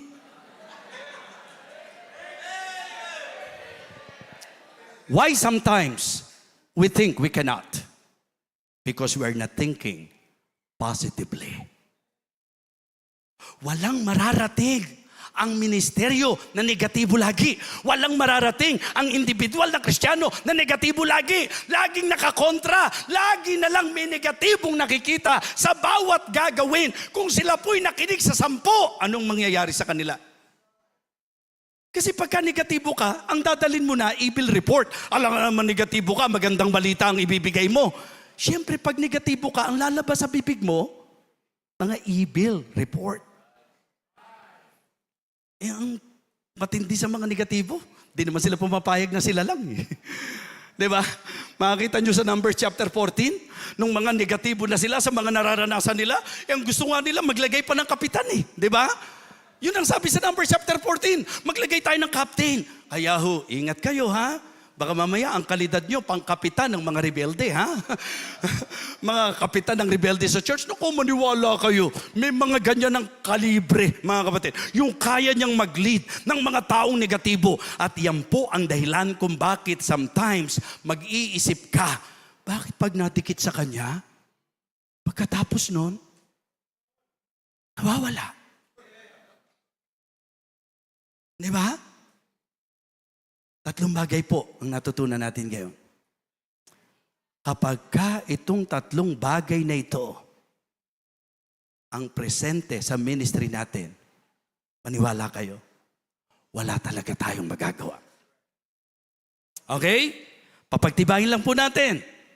Why sometimes we think we cannot? Number 1, because we are not thinking positively. Because we are not trying the possibility. Because we are not trusting the proven one. Kung gusto mong ganahan ka, alalahanin mo yung ginawa ng Diyos kahapon. Yung ang akala mo, hindi ka na makakasurvive. Isipin niyo po, yung pandemic, nagdaan, heto pa rin tayong lahat Hindi pa ba subok natin ang Panginoon? Yung mga nagbigay ng first fruits, yung mga nagbigay ng tithes, at faithfully nagbibigay sa gawain ng Diyos. Pinabayaan ba kayo ng Panginoon? Hindi ba subok na siya? Kaya the more na nakikita nyo kung gaano kasubok ang Diyos, the more na dapat magpatuloy tayo. Siguro tapusin natin yung mensahe na ano ang magiging solusyon sa problemang ito. Diba? Paano masosolve? Kala nyo, sasabihin ko, abangan bukas, Diba? Mga kapatid, una po, let us enrich or equip our faith. Ang pagiging negatibo po ay manifestation ng kawalan ng pananampalataya. Tama po? Yung pong pagiging negatibo, yan po ay katibayan ng kawalan ng pananampalataya. Mga kapatid, if you will study the story of the Israelites, very clear in Hebrews chapter 3, hindi na tayo para mag-isip pa at mag-imbento pa ng dahilan. Ang reason kung bakit most of them hindi naka-entrada sa promised land. Meaning to say, kaya walang nangyari talaga sa kanila. Hindi po nakapag-accomplish, hindi po nila na-claim, hindi po nila na-conquer. Sinabi po ng Hebrews chapter 3, ang ugat na problema, unbelief. Unbelief. Alam niyo po bang kahit ano attitude niyo, ang gawain ng Diyos magpapatuloy? Negatibo ka man o positibo, ang gawain ng Diyos magpapatuloy. Nakakalungkot lang na magpapatuloy ito na wala ka. Opo, kasi sa totoo lang, hindi naman tayong kailangan ng Diyos Ang Diyos ang kailangan natin. Pero kung di mo siya kayang pagtiwalaan, huwag kang umasa na mag-a-accomplish ang Diyos sa buhay mo. Unbelief ang naging problema. Therefore, ang solusyon, equip our faith. And that is actually one of the intention of this strengthening conference. Nandito tayo hindi para magpagalingan. Nandito tayo para magpalakasan. Yung mga testimony, huwag kang magne-negatibo kapag kami nagkukwento ng matitinding ginawa ng Panginoon. Huwag kang magkukonclude na nagyayabang sila. Baka pwedeng ituring po nating challenge ito na magpapalakas sa ating pananampalataya na kung ginawa ng Panginoon sa kanila, na kung nangyari sa kanila, bakit naman hindi mangyayari sa atin kung magtitiwala lang tayo sa Panginoon? Amen? Let us allow God that as we continue on, church members, doon tayo sa ikalalakas ng pananampalataya natin. Ang problema, kapag walang pananampalataya, yun po ang nagpapaging paralisado sa Diyos. Napaparalyze ang Diyos kapag hindi mo siya pinagtitiwalaan. Bakit? Hindi dahil paralyzed talaga siya o hindi dahil talaga may panahon wala siyang magagawa, kundi sa kanyang naging prinsipyo, hindi siya gagawa kung hindi ka magtitiwala. Amen? Yes. Kaya sabi ng Bible, malinaw po ito. But without faith, it is impossible to please Him. For he that cometh to God must believe that He is, and that He is the rewarder of them that diligently seek Him. In Hebrews chapter 11, anong understanding natin? Sa Hebrews chapter 11, hindi ba ito po yung record ng mga men and women of faith? At sa usapang faith, ano ang ini-highlight po ng Hebrews chapter 11? Hindi ba ang highlight ng Hebrews chapter 11 yung mga nai-accomplish? Di ba? Hindi po pwedeng magkiklaim ka lang ng faith. Kailangan merong katibayan, merong manifestation, may nai-accomplish. Kaya basahin niyo po ang Hebrews chapter 11. Idinambanan ng Diyos ang mga men and women of faith at ang sentro, manifestation nung kanilang faith ay yung mga nai-accomplish. Kung ikaw si Noah, at pagawin ka ng malaking arko, paano mo ite-take ito? Paano mangyayari yun? Magagawa ba natin yun? Mga kapatid, salamat na lang si Noah, sumunod at nagtiwala sa Diyos. Nagtiwala at sumunod sa Diyos. Kung ikaw ay tinawag ng Panginoon, may gustong i-accomplish ang Diyos sa pamamagitan mo. So maging particular tayo, Lord, tinawag mo ko, ano ba ang gusto mong i-accomplish sa pamamagitan ko? Help me, Lord. I am trusting you, Lord. Alam ko na kahit maliit lang ako, alam ko na kahit hindi mayayaman ang miyembro ko, alam ko na kahit na hindi kami magagaling, pero dahil ikaw ang nagtayo ng ministry na ito, ikaw ang tumawag sa amin, naniniwala ako na talagang kung pagtitiwalaan ka namin, may maia-accomplish. Mga kapatid, dapat graduate na rin tayo doon sa mga siraan. Diba? Alam niyo po, kapag ka po meron tayo minsan na nalalaman, nagpunta sa Amerika, tinulungan ng Amerika, minsan negatibo ka agad Kaya nga sinasabi ko, mga kapatid, ang operation ng Diyos, iba-iba po yan. May kanya-kanyang dealings ang Panginoon. Meron ako nakausap dati, yan naman, kaya naman naitayo yung gawain na yan dahil sa mga Amerikano. Kapatid, di salamat, may Amerikanong ginamit ang Panginoon. Yung iba po pumunta sa Amerika, hindi naman ginamit para maitayo yung gawain Depurihin ng Diyos doon sa, hindi. Bakit ka aasa sa Amerikano? Yung Diyos ba nila at saka yung Diyos natin? Hindi ba? Yung Diyos ng Amerikanong Kristiyano at yung Diyos ng Pilipinong Kristiyano, hindi ba? Pareho lang naman Diyos yan? O kaya nga. Dahil pareho lang naman yung Diyos, kaya nagtutulungan sila. So hindi ka dapat negatibo, tama? Mga kapatid, mga minamahal, kung ganun ang operasyon ng Panginoon sa kanila, kung sa ganung paraan mag-a-accomplish ang Panginoon sa kanila, hindi yun ang dapat mong problemahin. Ang dapat mong maging sentro, how God is operating in the ministry na ipinagkatiwala niya sa'yo. Mga kapatid, siyempre po, nandoon yung masasabi nating glory ng Panginoon na bago ang kahit sino, yung mga tao natin mismo. Actually, I believe that is the challenge there.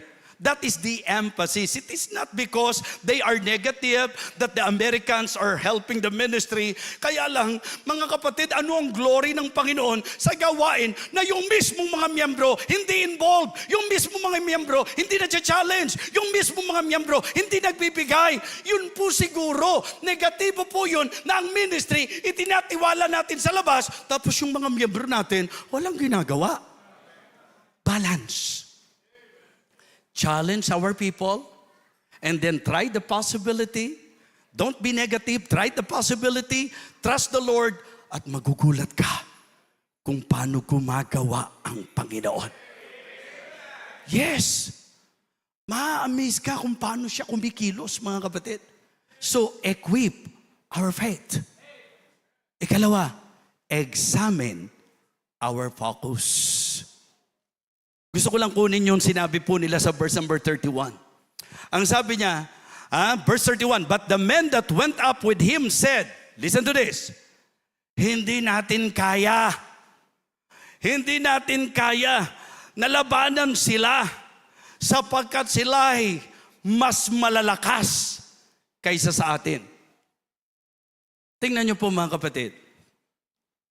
Nasaan ang focus?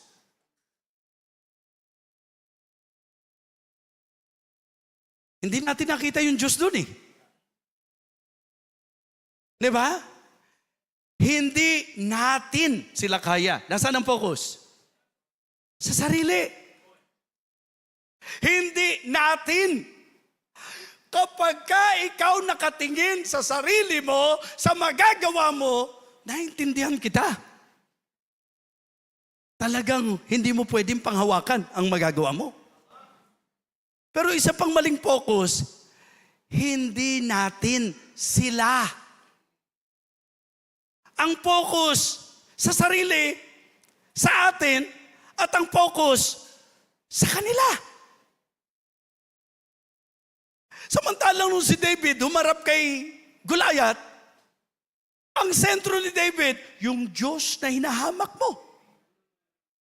Siya ang magbibigay sa iyo, sa aking kamay. So ang sentro ni David, hindi yung kalasag na ini-offer ni King Saul. Hindi kung gaano kalaki si Goliath. Ang focus ni David sa Diyos na mas malaki at mas malakas kay Goliath. Hanggat di natin na iaayos ang focus natin sa ministry, yung pagiging negatibo, bunga yan ng maling focus eh. Sino po ba ang focus sa Diyos at magiging negatibo? Halimbawa, ang focus mo nasa Panginoon, magiging negatibo ka ba? Hindi ba kadalasan kaya tayo negatibo? Wala sa Diyos ang focus natin? Alis na ako sa church kasi na-offend ako kay kapatid. Teka, ang tanong ko sa iyo, si kapatid ba nagligtas sa iyo? Siya ba nagpapala sa buhay mo? Bakit nung tatalikod ka, siya ang ginagamit mong dahilan?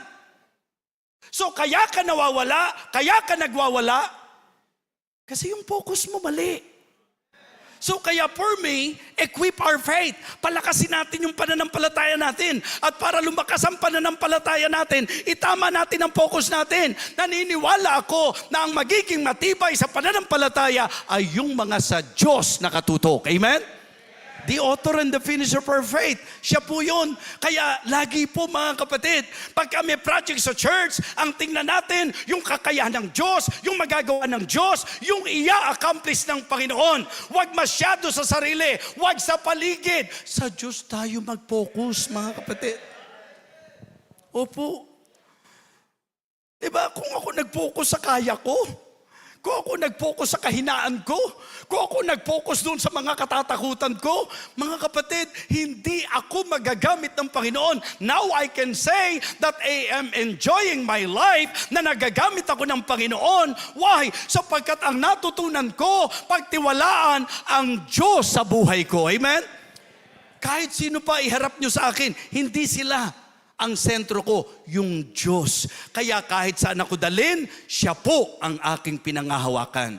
Mga kapatid, hindi mali ang Diyos na nilagay ka dyan sa lugar mo. Mali lang ang focus mo. Ang nakikita mo lagi, yung hindi po posible. Negatibo ang takbo ng isip mo. Samantalang kahit saan ka nilagay, dahil Diyos ang naglagay sa iyo, pagtiwalaan mo na mag-a-accomplish ang Diyos ng dakilang bagay sa iyo. What is number 1 sa usapang solusyon? Equip our faith. Doon ka sa nagpapalakas ng pananampalataya. Examine our focus. Huwag mong ialis yung tingin mo sa Diyos. And then evaluate our fellows. Maganda rin po, medyo i-evaluate mo sino yung kasama mo. Kung ang kasama mong pastor, may strengthening conference na, negatibo pa rin, ako, payabangan lang dyan, di ba? Tanong anong mangyayari sa'yo? Ang masarap samahan, mga kapatid, yung bang medyo magkakaroon ka ng magandang pananaw sa ministry, amen? Mga kapatid, yung division, diablo yun eh. Gawa ng diablo yun eh. Yun ang expertise ng Diablo. Kaya mga kapatid, hanggat di natin nare-reach yung level na makikita natin that we need each other, na Diyos ang tumawag sa atin, we need to be united, we need to work as a team, mga kapatid, walang mangyayari. Kaya ang sarap-sarap na ang makasama mo, Caleb. Ang masarap makasama mo, Joshua. Kaya members, kitang-kita nyo naman yung spirito ni Caleb sa pastor nyo. Diyan kayo sumama. Wag kung sino yung kumukontra sa pastor. Uy, alam mo, mukhang doon ako tinawag ng Panginoon. Yung pang makadikit ko yung mga negatibo.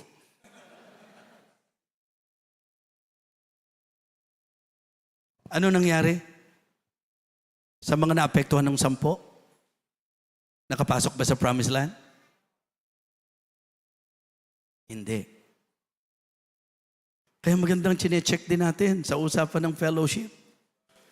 Kaya maganda yung conference na ganito. Yung mga speaker, complimenting. Amen? Hindi po competing. Yun yung paalala. Pag umattend kayo ng conference, wala ho kayo sa preaching contest. At lalong wala naman po kayo sa pretty boy contest. Di po ba? Nagkataon lang po, mga kapatid. Sila po pretty boy, ako po si Freddy boy, mga minama.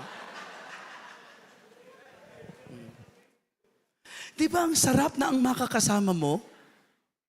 Talagang ang espiritu katulad ni Caleb. Yung bang lumulumo ka sa ministry, discourage ka, pero pag nakausap mo siya, biglang mabubuhayan ka ng loob. Yung pag nakausap mo, kapatid, ganyan din ang takbo ng isip ko noon eh. Pero nung kinulong ko yung sarili ko sa ganung isip, talagang walang nangyari sa ministry. Pero alam mo, nung medyo binigyan ko ng halaga yung fellowship sa mga pastor, nung bang nilunok ko yung pride ko, nakinig ako doon sa may matututunan ako, hindi yung parang alam ko na lahat. Mga kapatid, tandaan nyo po yan, hindi po pagalingan ng preaching ang ministry. Marami tayong matututunan. Kung magiging bukas tayo, mga kapatid. Opo, sabi ko nga, di ba, yung panggagalingan ng ikatututo, alam nyo kung saan-saan yun? Orientation, observation, and objection. Opo. Siyempre, para matuto ka, huwag naman kapasok-pasok mo lang sa ministry, parang alam mo na lahat. Makinig ka naman sa pastor mo. Kung ang pastor natin ito hindi nakinig sa tatay niya, hindi ito makakarating ngayon sa ganyang level. Kaya hindi kailanman po pwedeng burahin ang katotohanan na si Pastor June, malaki ang kinalaman dito sa pastor ng Hosanna Bible Baptist Church. Hinubog siya, mga kapatid. Kaya nga saludo ako sa pastor natin dito eh. Diba? At ang kagandahan kay pastor, nag-train siya, ngayon pinagtitiwalaan na niya. Mahirap din naman kasi yung nag-train ka, tapos hindi mo rin naman pagtitiwalaan doon sa ministeryo. Pero pakita natin, katiwa-tiwala rin tayo, mga kapatid. Kasi ang dami rin naman talagang pinagtiwalaan na sumugat ng puso nung mga nagturo sa kanila Orientation. Bata pa lang si pastor, inorient na siya ng tatay niya sa usapang Kristiyano, sa usapang ministeryo. Tama po ba? Obvious ba? Hindi ba? Punong-puno po siya, mga kapatid Kasi bata pa lang siya, kinargahan na po siya ng kinargahan. Kaya kita nyo, high na high, mga kapatid. Para medyo makabawi tayo ng konti, Kasi kanina nung umattend daw siya doon sa amin, para daw mga nakadroga, yung mga... Ngayon naman, palibasa, bata pa lang, kinargahan na ng kinargahan, kaya tignan nyo, high na high! Natatawa kayo. Tama naman Alam nyo kung bakit? Alam nyo ba yung House of Estepanas? Mga adik po yun. Adik sa ministry, kaya high na high sa ministry, mga kapatid. Diba? They have addicted themselves sa ministry. Kaya high na high, masarap makakita, hindi lang ng pastor, kundi ng mga miyembro na high sa ministry. Amen? Yun po ang dapat na makita sa ministeryo ng Panginoon, mga kapatid. Kaya sinasabi ko po sa inyo, malaking bagay na matuto tayo. Makinig tayo sa orientation, matuto tayo sa observation. Young people, sana matuto ka na doon sa mga nadala ng pogi na hindi ligtas, na ngayon miserable ang buhay pag-asawa. Sana na-observe mo na yung mga kumalaban sa gawain, inaani nila yung kanilang inihasik. Yung hindi kumilala, nakita nyo po kung anong naging bunga sa kanila. Matuto tayong mag-observe, hindi lang sa negatibo. Yung mga natutong kumilala sa nag-train sa kanila, yung talagang makikita nyo na naging faithful sa gawain ng Panginoon. Na-observe nyo, sila yung masaya, sila po yung may patotoo na kung saan hindi po mabigat ang puso nila sa ministry. Sana na-observe nyo na yung sinasabi niyong mayabang, bakit ganun? Ang tingin mo sa kanya mayabang, pero siya pinagpapala at may nararating sa ministry. Tapos ikaw na humble,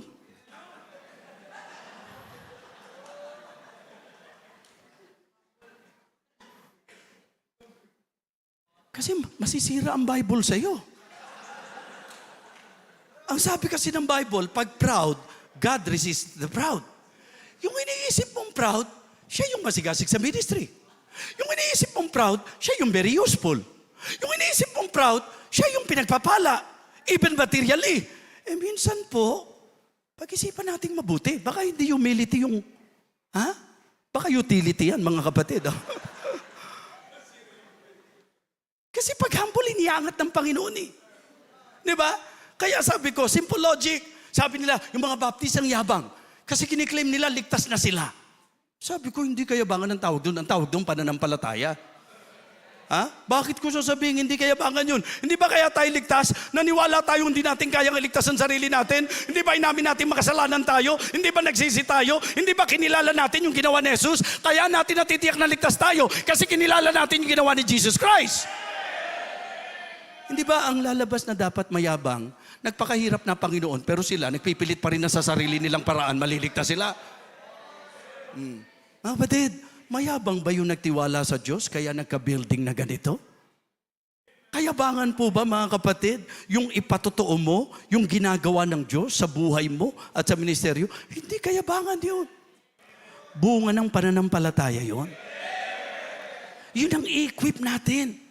Imbis na maging kritiko ka, aralin mo. Bakit kaya, di ba? Paano kaya nila narating yun? Ano kaya yung mga pwede kong matutunan? Yun po yung dapat attitude.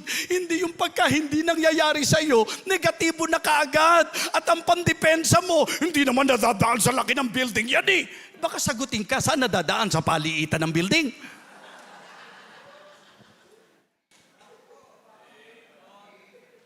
Mga kapatid, yung spirito na yun maganda eh. Pag nakakita tayo ng mga ministries na katulad nito, dapat natutuwa ka. Kabalahibo natin to eh. Kapamilya natin to eh. Hindi po yung, minsan kasi defense mechanism yan. Di ba? Matuto tayo sa kanila. At mga kapatid, ang napakaganda, tiyakin mo kung sino yung sinasamahan mo. Opo, palakasan tayo mga kapatid. Kaya sabi ko, ako, mula nung may mga naging kaibigan ako sa ministry, na umi-impluwensya sa akin, sa mabuti, ang laki nang naitulong mga kapatid eh. Mas nagamit pa ako ng Panginoon sa gawain eh. Diba?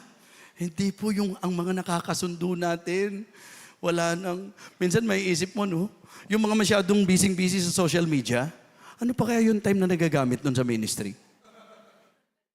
Diba? Yung magbabad ka ng 2 oras sa social media, ay, kung binisitation mo yan, baka 3 na napatanggap mo sa Panginoon, di ba? Baka kung ginamit mo sa discipleship yan eh. Hindi. Umuubos ng hindi 2 oras lang eh. In fact, pag tinignan nyo po at nabasa nyo po, yung mga, sigurado yun. May effort, mga kapatid eh. At syempre, sino po makakasundo niyan? Yung ganun din po ang Espiritu. Kaya masarap na kapag nakipagkaibigan ka sa ministry, magkakaroon ka ng magandang vision sa ministry. Yung talagang mahahawa ka sa init, sa alab ng puso sa paglilingkod sa Panginoon. Members, kung meron kayong i-enjoy na kasama sa mga kapwa nyo member, ito yung pag nakausap mo, lalakas ka. Ito yung pag nakausap mo, magiging positibo ka. Ito yung pag nakausap mo, magiging active ka. Ito yung pagka naka-fellowship mo, mag-aapoy ang puso mo sa Panginoon. Magiging supportive ka sa pastor. Magiging supportive ka sa ministry. Yan po ang masarap makadikit sa church. Hindi yung mga chismoso, hindi yung mga chismosa, hindi yung lagi negatibo, hindi yung laging paurong. Ang maganda po na ating pong makasama sa ministry, yung pag nakasama mo, ikaw ay magkakaroon ng talagang makadiyos na pananaw sa gawain. Amen? Mga kapatid, the story is very familiar. But the most important thing in this story is the message. Why? Sometimes we think we cannot because we're not thinking positively, because we're not trying the possibilities, because we are not trusting the proven one. Ang solusyon, equip our faith, examine our focus, and evaluate our fellows. Everybody stand up, please. Isang gustong-gusto ko po kay Pastor Proby, yung pagiging particular. Don't just listen, learn. Yung bang pag nakinig ka ng message, meron ka nagiging pasya sa puso mo na gagawin ko to, i-apply ko to. At ngayon po, hindi na tayo magsasayang ng oras.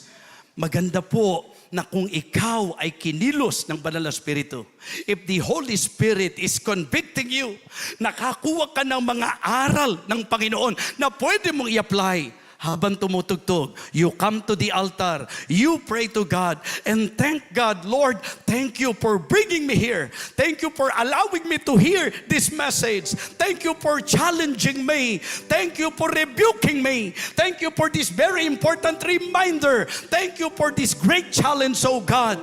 I will apply this message in my life. Don't just come. Talk to God. Tell God, Lord, help me. Give me grace. Give me strength. Nakita ko po na dapat maging positibo. Nakita ko po na dapat wag akong papadala doon po sa mga hadlang. Dapat itry ko kung anong sinabi mo, kung anong tinuro mo, kung anong pinagagawa mo, kung ano ang plano mo. Wag akong paharang, wag akong pahadlang sa mga negatibong naririnig, sa mga negatibong sinasabi, sa negatibong kaisipan. Palakasin mo ang aking pananampalataya. Itama mo ang aking focus, Panginoon, at turuan mo ko na kung sino ang dapat kong sinasamahan. Sige po, habang tumutugtog mga kapatid, walang kwentang nakinig tayo ng mensahe at pagkatapos nito parang wala lang. Hindi po hinayaan ng Diyos na maipangaral ang isang mensahe na wala siyang gustong i-accomplish sa buhay mo. I am telling you, the reason why the Lord allowed this message to be preached tonight, because God would like to talk to you. Members, sino mga nakakasama mo? Mga negatibo ba o yung mga positibo? Members, gaano kalaki tiwala mo sa Diyos? Nasubok natin siya ng maraming pagkakataon. Wala akong nakikitang reason para pag-alinlanganan mo siya. Just continue to pray. Pastor Proby, please.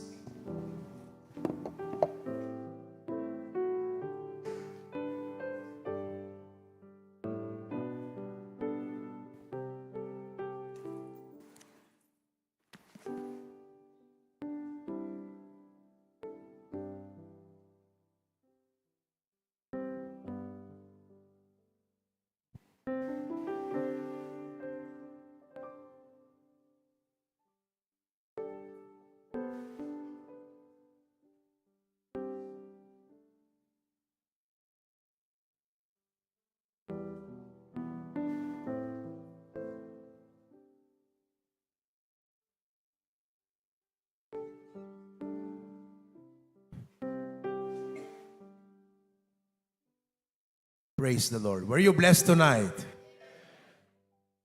You may be seated. Thank you so much, Bishop.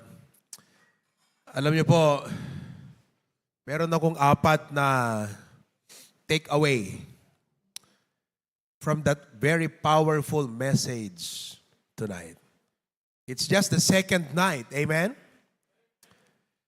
If I may share them with you, sapagkat sa 4 na ito, natulungan po ako ng preaching ni Bishop ngayong gabi. And I hope this could be possibly the areas where God can help you tonight with the preaching. Una is in the area of vision. Ang framework po, promised land. Saan natin gagamitin ang pananampalataya kung wala naman tayong ini-aim? Before we go tonight, you ask yourself this question, Lord, what are you pushing me to do? Doon ka magsimula. As a pastor, ask yourself, hindi yung uuwi ka lang and continue to do what you have continued to do. But you need to have a vision. Kasi doon mo gagamitan ng pananampalataya eh. Saan mo gagamitin ang pananampalataya kung wala namang hakbang tayong gagawin? What is your vision for the ministry? Paulit-ulit po niyang tinuro dyan, no? If I may ask you tonight, Pastor, anong goal mo sa ministry niyo ngayong taon na to? What do you seek to accomplish? Can you give that as a statement in 2 sentences? Pastor, ito yung nilagay ng Panginoon sa puso ko na gagawin namin ngayong taon na ito. Umuwi po tayo. Yun ang una nating dalhin. Sabi ko nga dito sa HBBC, ang regalo ng church ngayong anniversary sa Panginoon is yung high A's. Ayan. In Cebu, Digiti speakers. Yung mga speakers po natin ang unang gumamit sa ministry ng high A's na yan. Sabi ko, Lord, hindi practical bumili ng brand new. 2.5 ang brand new ng high A's eh.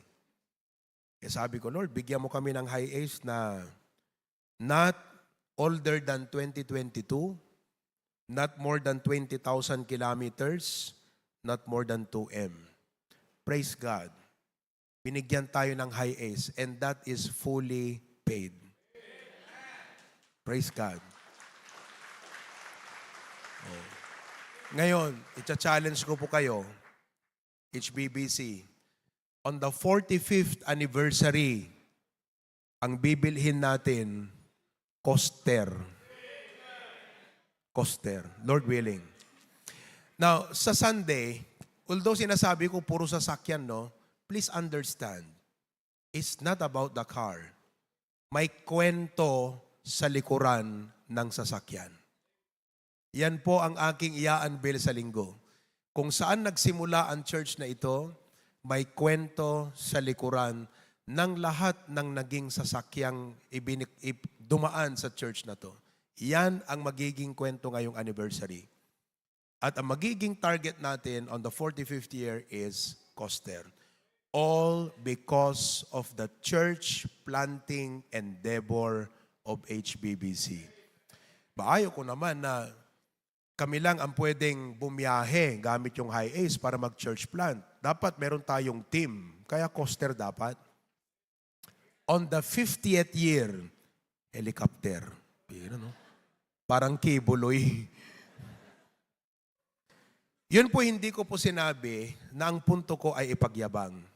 Nagbibigay lang po ako ng isang classic example, may vision tayo dapat.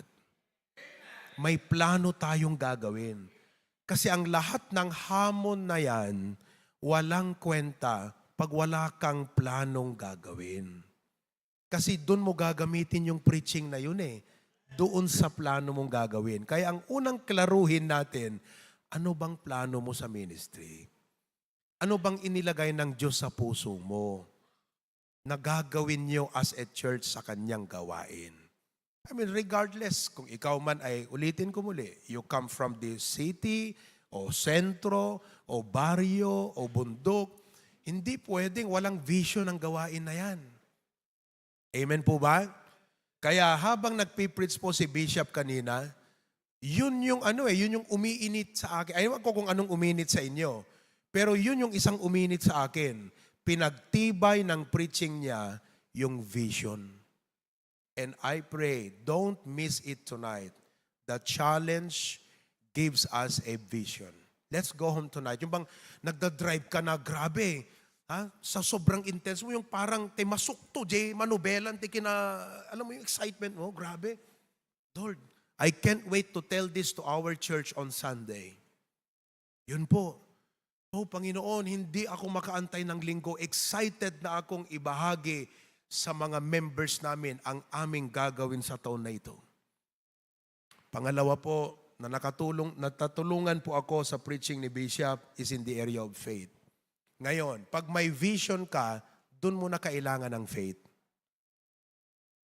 Kasi vision is a God-given idea. Everything starts with idea. Show me a person without idea, wasted ang potential ng taong yan. Idea. Idea. Alam mo, pumunta ka rito, nakita mo, nagka-idea ako, gagawin ko to pag uwi. Amen po? Oh, pumunta ka dyan sa AV, wag mo lang tignan, grabe no. Gumamit ka na ng calculator, nakwenta mo na kung magkano lahat. Sabihin ko na sa iyo, aabot ng halos 1.5M, lahat po yan. Blessing ba sa yung 1.5M na narinig mo? Hindi. Ang blessing sa iyo, yung nagkaroon ka ng vision sa nakita mo. Yun ang blessing sa iyo. Ngayon, pag may vision ka na, doon mo ngayon isisiris ang preaching sa mga tao. Magtiwala tayo sa Diyos. Pangatlo, natulungan po ako sa preaching ni Bishop sa aspeto ng fellows. Totoo yun. Kahit gaano kaganda ang vision mo, na-sustain mo yung pananampalataya mo, pag napasama ka sa mga pupundi o magdidistract lang sa'yo sa vision mo, patay ka. Sa imburnal ka. Laging sabi ni Pastor Joey yan sa imburnal. Opo? Fellows. Kaya po, pastors, pag ikaw ay nagkaroon ng vision, ingatan mo na ang mga sasamahan mong tao. Sigurado yan. Piliin mo. Dun, tama po yung sabi niya, dun ka sa tao na pag nakausap mo, nahahamon ka lagi. Na yung pag-uwi mo, parang nahahay ka. Pira, no, pastor? Nahahay ka. Nahahype ka. Nahahay. Amen po ba? Oo, kaya alam niyo po, yun, Bishop, tumbok na tumbok mo Ito yung talagang prayer namin para sa conference na to. Not really about us. It's really about strengthening us. Us all. Yung pag-uwi mo talaga, yung nahay ka Yung magugulat yung mga miyembro mo, anong klaseng droga ang pinatik kay pastor? Yung napunta lang sa HBBC, biglang ganito. Gigibain niya daw tong kapilya natin? Pambihira, ano? Huwag nyo nang bigyan ng pamasahian pa HBBC next time, ha? Palagay ko kung positibo ka ring miyembro, sabihin mo, pag sinabi ng pastor mo, mga kapatid, may conference elite sa HBBC. Pastor! At sasabihin mo, hindi lang yung pamasahe mo, pastor, tara, samahan kita. Gusto ko rin mahamon. Kailangan po natin yan. Fellows. Tama yung sabi niya Kung malaki ka, tapos nag-iisa ka, walang kwenta yon. Lalo na kung maliit ka, tapos nag-iisa ka pa, paano na yun? Tama naman yun, tama. Very realistic. Fellows. Thank you po, nakatulong sa akin yan. Napakalaking bagay. I thank God that we have pastors like our speakers. Feel free. Kaya po, alam niyo pong ginagawa po namin, ayaw naming maging selfish. Yun lang at limited ang aming resources. Kung maaari lang sana, every meal, kasama ang lahat ng pastor na makapellowship ang mga speaker. But because of limited space we have, ginagawa po namin, nag-group na lang po kami. Halimbawa po, kagabi, may mga group, I think Kalinga pastors, no? yung mga isinama namin doon sa bahay para lang maka-fellowship yung mga speaker kasi gusto namin kayong mahay sa kanilang kahayan. Ang bira, no? Pastor, naging ano na natin yan, ha? Totoo yun. Ngayong gabi, may another set of pastors who will be joining us. At sana wag niyo pong mamiss. Wag po yung pagkain ang pupuntahan niyo lang doon. Yung fellowship. Pag nagkwento na yan sila, umupo tayo doon. Tapos gawin nating ugali na pag nakikinig ka, hindi lang yung okay yun na. Kung maaari, isulat mo sa notebook mo agad. Kung wala ka notebook, save mo sa cellphone mo. Kasi makakalimutan mo yan. Para pag uwi mo, mag-review ka sa mga notes mo, may mababalikan ka, may magtutulong sa direction mo eh. Amen po ba? Oo. Kaya, praise God. At number 4, natulungan po ako na aspect, humility. You need to keep yourself humble sa aspeto na you must always be teachable. You must always be a person who say na, the more I know, the more I realize there are still things I need to know. At alam nyo, ang dapat magpupus sa atin na maging humble, lumalaki ang gawain. Hindi pwedeng lalaki ang gawain sa level na mas mataas siya kaysa sa kapasidad mo. Laging ikaw ang tumataas ng kapasidad because you are always bigger than your ministry. And if you don't get bigger, bakit magiging big yung ministry mo? Kaya hindi pwede na hindi tayo lumago eh. We can learn from each other. Kaya sabi ko nga, kung merong pagkakataon na kami rin ay pwedeng makasama sa inyo para matuto, please let us know. We'd like to learn also. Because no one has the monopoly of wisdom. I mean, nagkataon lang na sa biyaya ng Diyos, may mga prinsipyo na talagang, God blesses principles. We don't believe in luck. Na blines ang HBBC na parang nagkataon, pardon that word I used. Blines po dahil sa prinsipyo. And if there are principles that we can learn, let's learn from each other. Pero nakatulong sa akin yung word na yon, humility. Yang 4 po na yan. Apaka-solid na preaching. I'm not preaching tonight, no? Sinishare ko lang po sa inyo yung 4 na area na natulungan ako sa preaching ni Bishop. Vision, na-revive lalo, na-confirm lalo yung vision ko po. Pangalawa, yung faith. Pangatlo po, yung fellows. Dapat talaga piliin mo yung sasamahan mo at sasalihan mo. Number 4, humility. I hope you were blessed tonight. Sino po ang blessed kayong gabi? Oh, kapatid, may 2 araw pa at 2 gabi pa. June 12 bukas sa Makatuwid, wala pong pasok. Si Pastor, anong pangalan na? So from Narvacan, Pastor Abayon from Narvacan. Sabi niya, Pastor, 68 kami darating bukas. 68 daw sila, pambihira, no? Praise God. Maybe he's watching tonight. Kaya more are coming tomorrow dahil bakasyon. I-grab natin yung pagkakataon, mga kapatid. Amen? Praise the Lord. Tumayo po tayong lahat. And, teka.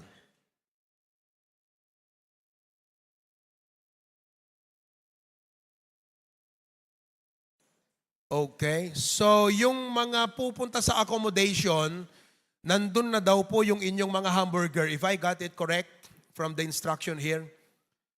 Tama. Kung nasan yung sasakyan nyo, nandun na, right?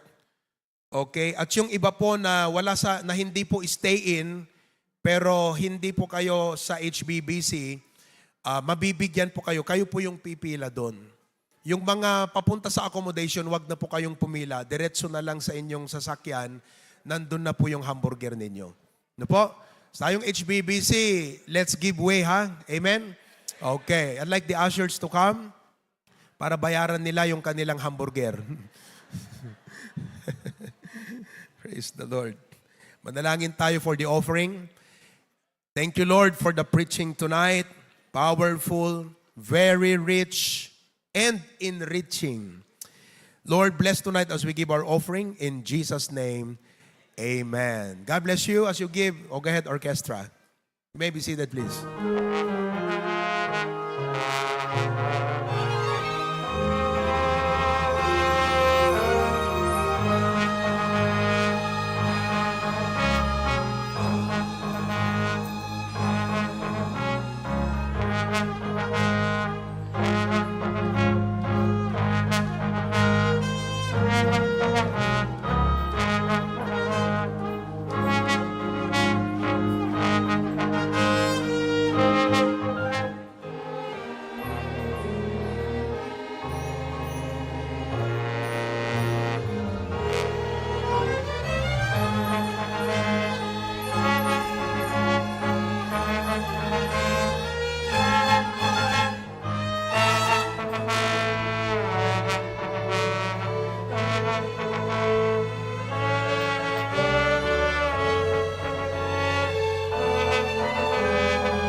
Praise the Lord. Hello. Meron po kaninang sa akin Pastor, sinong pwedeng i-approach para sa music nyo? Yung parang ginagawa ng orchestra. I think, sino kayong pwede sa inyo? Si Jethro, no? Lika, Jethro. Di ka nag-special number ngayon, Bukas? Bukas ng gabi? Okay, lika. That's Jethro. You can approach him. Kung halimbawa, kasi po, ang pagtugtog, kailangan may tips. So, kami naman dito, we are doing it excellently for the Lord. The excellent possible we can as of this time. Pero under progress pa po yan. Pero kung ano yung meron na po kami, we are willing to share it with you. Kasi ang napagaganda po na samahan natin dito, ayaw nyo ba yung isang araw, mag-celebrate tayo ng halimbawa National Baptist Day, 200-piece orchestra, Northern Philippines. 1,000 voice choir. Wala pong kukuha ng credit ng kahit sinong church. Sapagkat pag nakita yan, 1,000 voice choir, 200 string orchestra, lalabas sa balita yan, kahit sinong Baptist, ipagmamalaki mo yan. Kami yun. Dapat ganun po ang ating mentality. Amen? Yan. Kaya we are willing to share it with you at praise God for that. Alright? Salamat ha. Bukas ng gabi. Bukas ng gabi. Sasampulan niya yan. Okay? Para mas lalo niyo pong ma-appreciate yung grace ng Panginoon sa Kanya. Okay? So, tumayo tayong lahat and let us close in prayer. Lord, once again, thank you. What a night! But Lord, this is not where everything ends. This is where everything starts. Who knows? Baka dito po magsisimula ang isang napakatinding idea to whoever pastor na kinausap mo ngayong gabi at minove mo, Panginoong Diyos. Magugulat na lang kami na isang araw may mga dakilang nangyari. Dito pa lang, Panginoon, napulot ang mga ideya na yan sa preachings ngayong gabi. I pray, Lord, that you will bless us and dismiss us with your blessing tonight. Ingatan niyo pong pag-uwi. Give us good health and strength. Bukas po, ibalik nyo rin kami dito, maayos, malusog. Bless our speakers tomorrow. In Jesus' name, amen. Good night po. Maraming salamat. See you tomorrow, 8:30 ang ating service. Be seated, please, as the ushers will facilitate our...